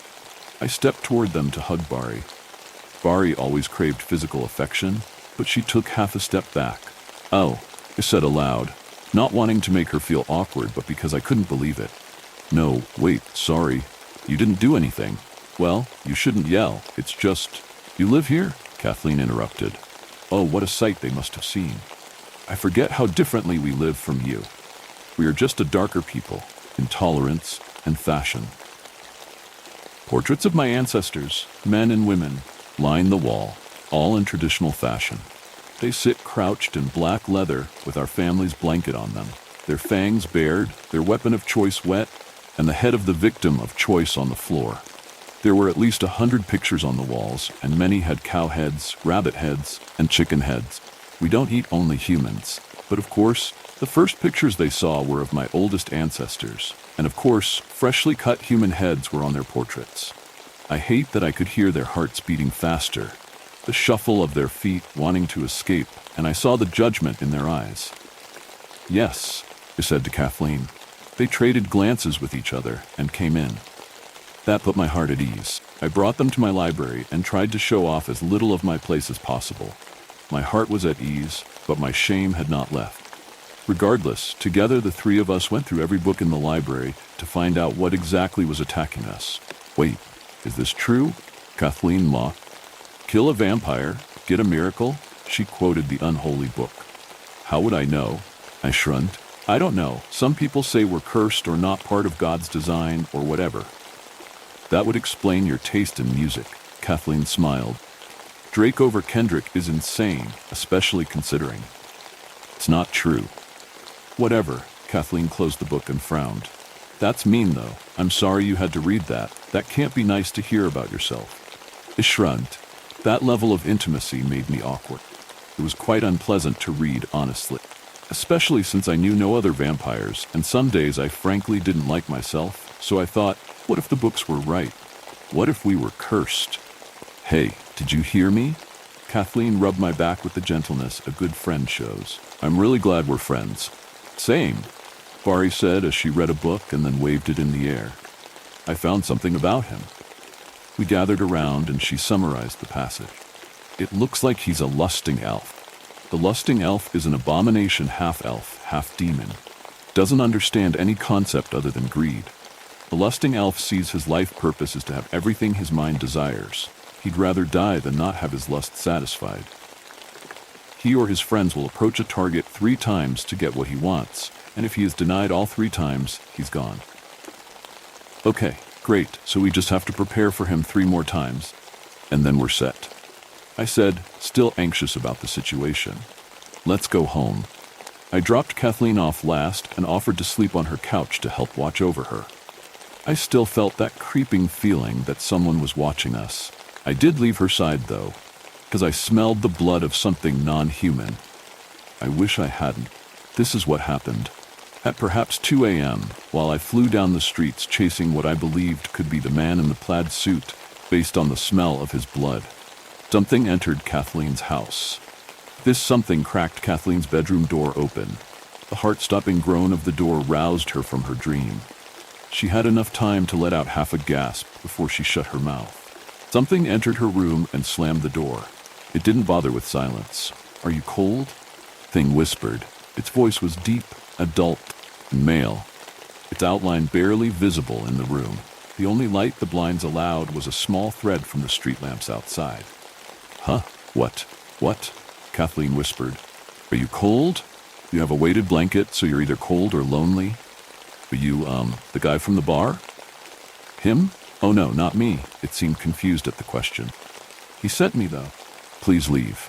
"Oh well, can't do that. You should have asked me to tell you what I want. I could have done that." "What do you want?" she said, and reached for her phone in the darkness. "Please don't do that. Please don't move," the thing ordered, and took 3 scratching steps forward, directly toward her bed. "Sorry." It didn't reply. It only breathed, loud breaths through its mouth, she assumed. Unsure of what the silence meant, Kathleen wiggled her feet beneath the bed. Crash! Her lamp exploded in a scream. By force or by magic, she heard the clatter and the resulting drizzling of shrapnel on her floor. Kathleen screamed. "I said don't move," the thing in the dark shouted. "I'm sorry," Kathleen sobbed, open and raw. She was terrified, and there was nothing she needed to hold back. "You have so many blankets on. Are you lonely or are you cold?" "I'm lonely. What do you want other than for me to go away? Someone to hold me and tell me this isn't happening."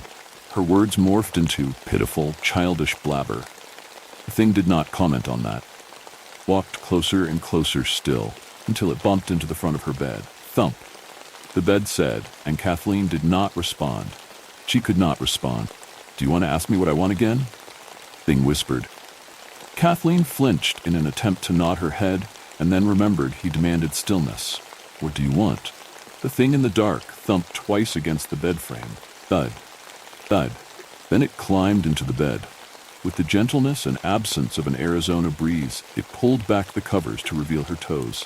The thing in the dark grabbed Kathleen's toe. Its hands small, baby-like, perhaps the hands of a 1-year-old. Kathleen loved children.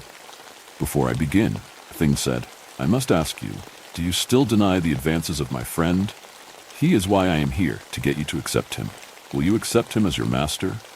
"No, but we can," cried. "Then enough," said. "You won't be lonely much longer. I am a cousin to the changeling. I am sort of a cuckoo. I will place my body inside of you from my head to the soles of my feet, and I will nest there.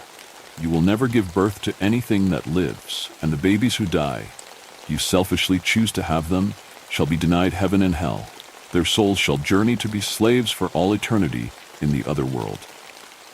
And then the strange creature parted her leg. And that is where I come in, having smelled the blood of another inhuman. I flew back and crashed through Kathleen's window. I grabbed the thing by its neck and beat its head against the floor. Crack, crack, crack. I eagerly lapped up the blood, relishing my revenge and the opportunity to feast on something great. The texture, flavor, the way it oozed, this was not what the man in the plaid shirt's blood would be like. Mouth covered in blood and senses returning, it turned on the lights to see Kathleen huddled under covers, shaking, sweating, and crying. "Where were you?" she asked. "I needed you here. I needed you with me, protecting me." She would say she accepted my apology and understood later, but that night she told me to get out of her house. No more attacks happened for weeks, and things went back to normal-ish, until we went out to a lesbian bar. When I said there was a 50% chance Bari didn't know what was going on, I meant it. So perhaps we shouldn't have left her alone at the lesbian bar. Believe it or not, it was my decision to go there. Hear me out. Was a big Drake fan, and there was a certain song everyone was playing that summer that ran, dissing him. You might have heard it. It was called Not Like Us.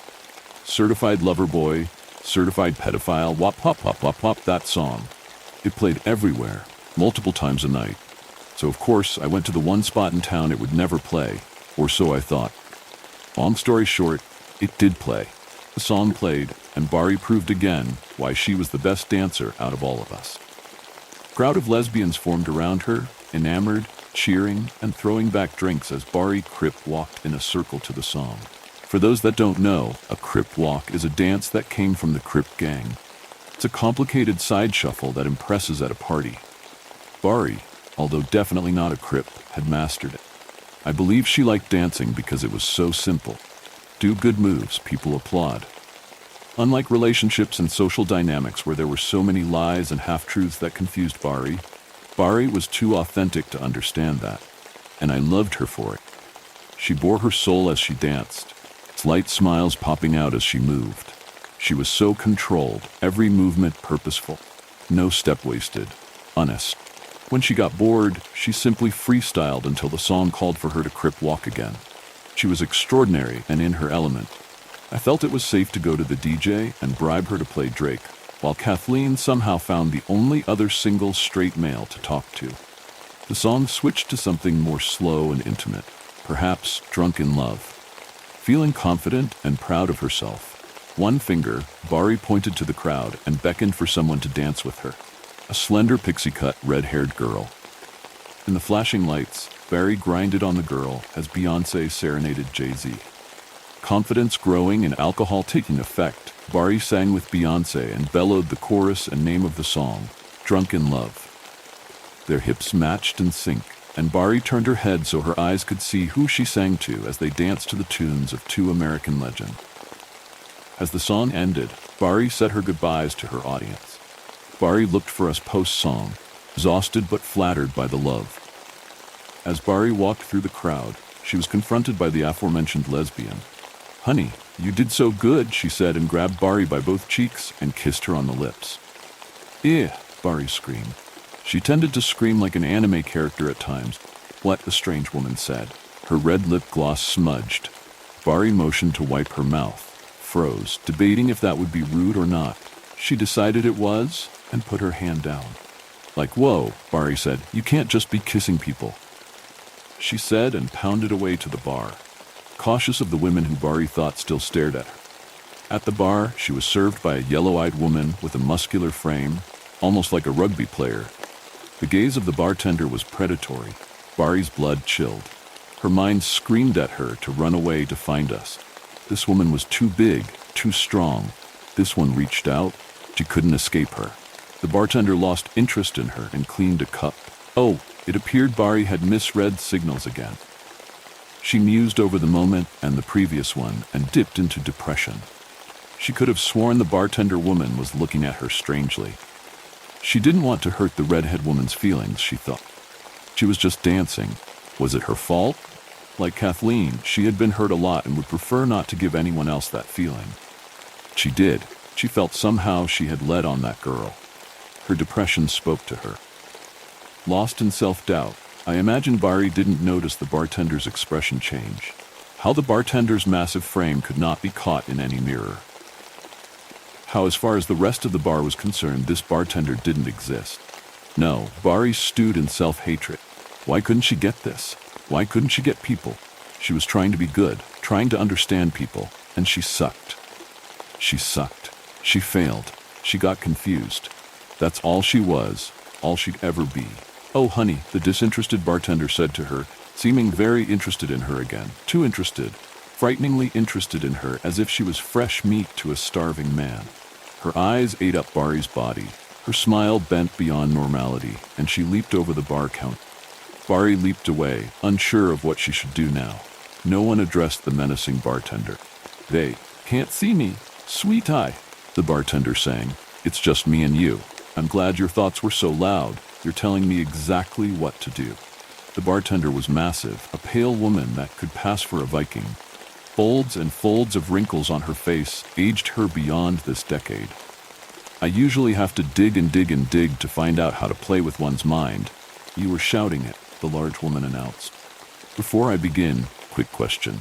Will you submit to my friend the elf? Barry sprinted away. I'll take that as no, she shouted and tackled Barry.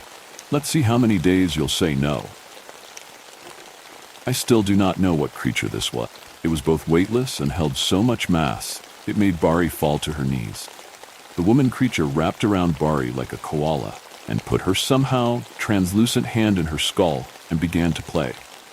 She made the world black and white, and then purple and green, and then settling on only orange and yellow. She switched Barry's vocal motor functions so, although she wanted to scream, it came out a whisper. Scared and unable to speak, Barry ran out of the club. Then the thing that played in her skull spoke only to her. Your want was so loud, she said, to be understood and to understand.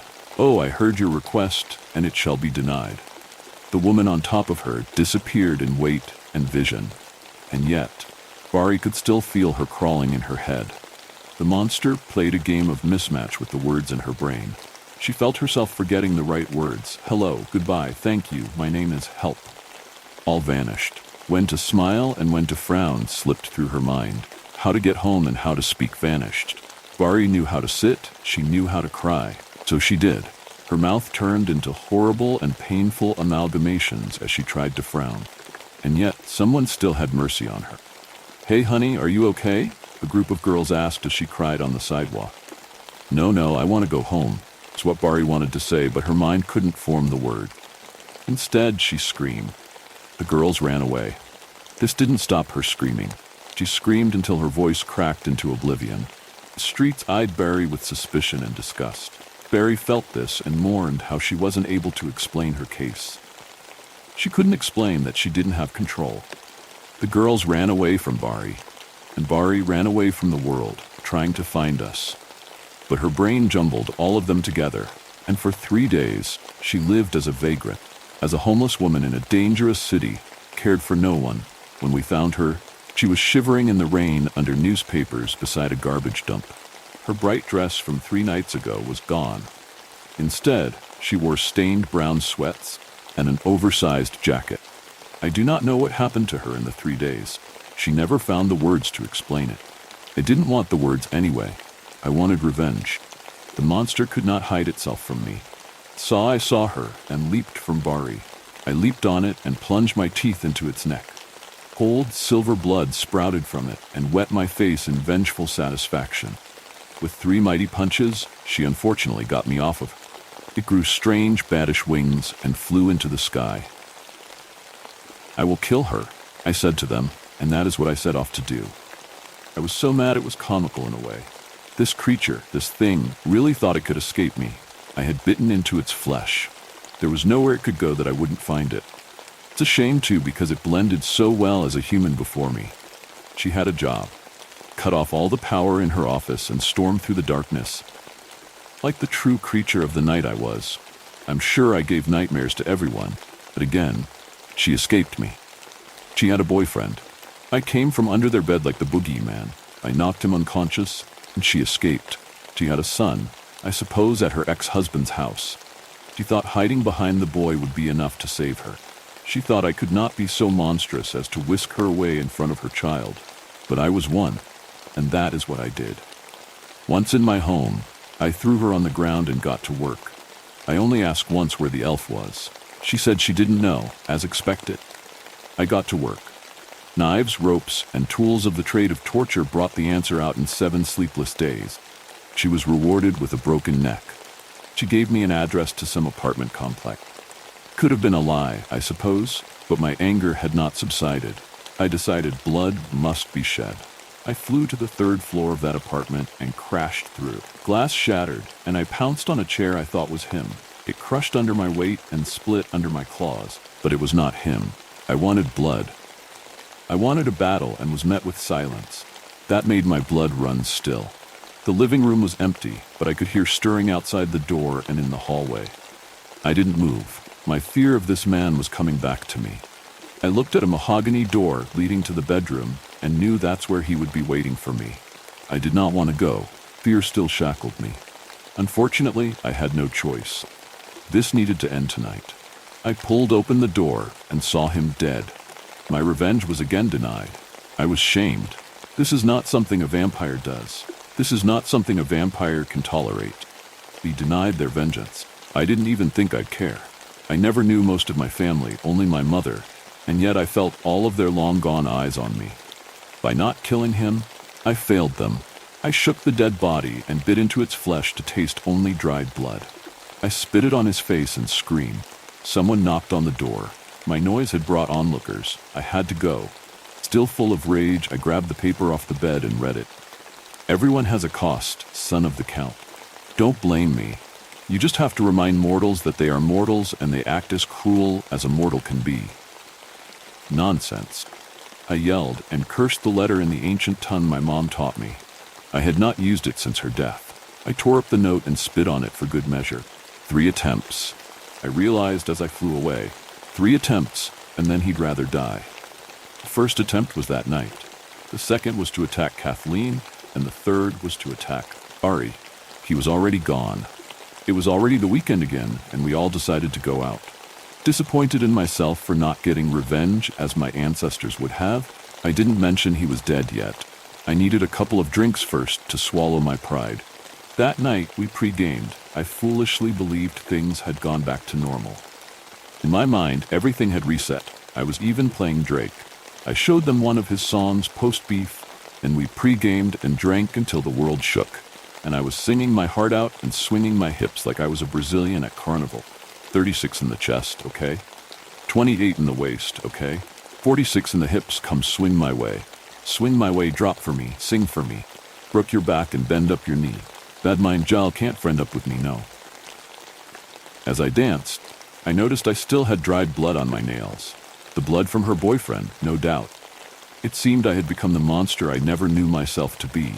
And was that such a bad thing? It was for the safety of my best friends, after all. As the night wore on, dread drenched me. Not even my dry martinis could make the feeling leave. Everything at our pregame was forced, the laughs, the jokes, and even the feeling of warmth that a chosen family provides. Why was I scared? I was only with my friends, and I never needed to be scared when I was with them. Can you help me zip up my dress? Kathleen asked from her bathroom. Her voice came out flat, rehearsed. Drunk and wobbly, I wandered to her room. Where was Bari? Why was there tension in the air? Why was I so scared I found it hard to breathe? I heard myself pump out heavy breaths. Kathleen called. One step outside of the bathroom. She said nothing, but I trusted her. This was my best friend, so I kept going. Kathleen had her back to me, and in the bathroom mirror, I saw Bari behind the door with a stake. Her hands trembled and there were tears in her eyes, and then it all made sense.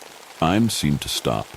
My friend's betrayal, my personal hell, froze my world. I didn't believe it. They were all I had, and they didn't even want me. Fragments of memories whipped through my head. All made sense. The terrible, heartbreaking lament configuration of my life made sense. Everyone has a cost, son of the Count.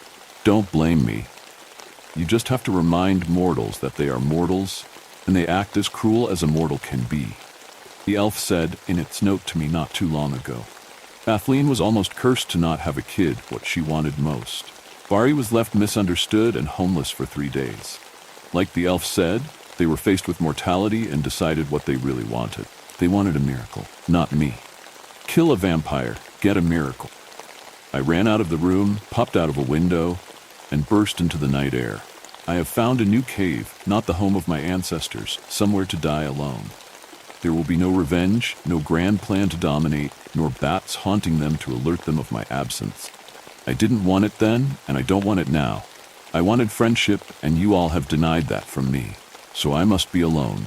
My mother was right, your mythology was right. Blood is all that matters, and blood is what we're all seeking. Blood is what they were born to see. Blood is what I was born to chase. There are not many of us vampires left. We will die soon. But I write this note because I am begging you, dear reader. If you happen to run into someone different from you, a little strange, and with some features that scare you, that is to say, someone who is a vampire, they want to be your friend and treat you as a friend, please be kind to them. I have not eaten nor drank in so long. I will die in this cave, and I am so sad I will die alone. The end of his tale. That is the note I saw beside the dying vampire. Who am I? Don't worry about it. Pray you never need my services. I am a man who can find anything. Quite recently, I was tasked with finding this young vampire for a pair of girls who forfeited their college education and a considerable amount of money for 1 year to hire my quite expensive services. Cost $5,000 for a consultation. I am not sure what the girls want to do with him because, like vampires, humans can be both monsters and friends. Perhaps the girls have forfeited an impressive amount of money to bring him back to apologize and let him know he is loved. Perhaps the girls have forfeited an impressive amount of money so they may kill him and reap a miracle. I don't know. That's for them to decide. I just deliver the body.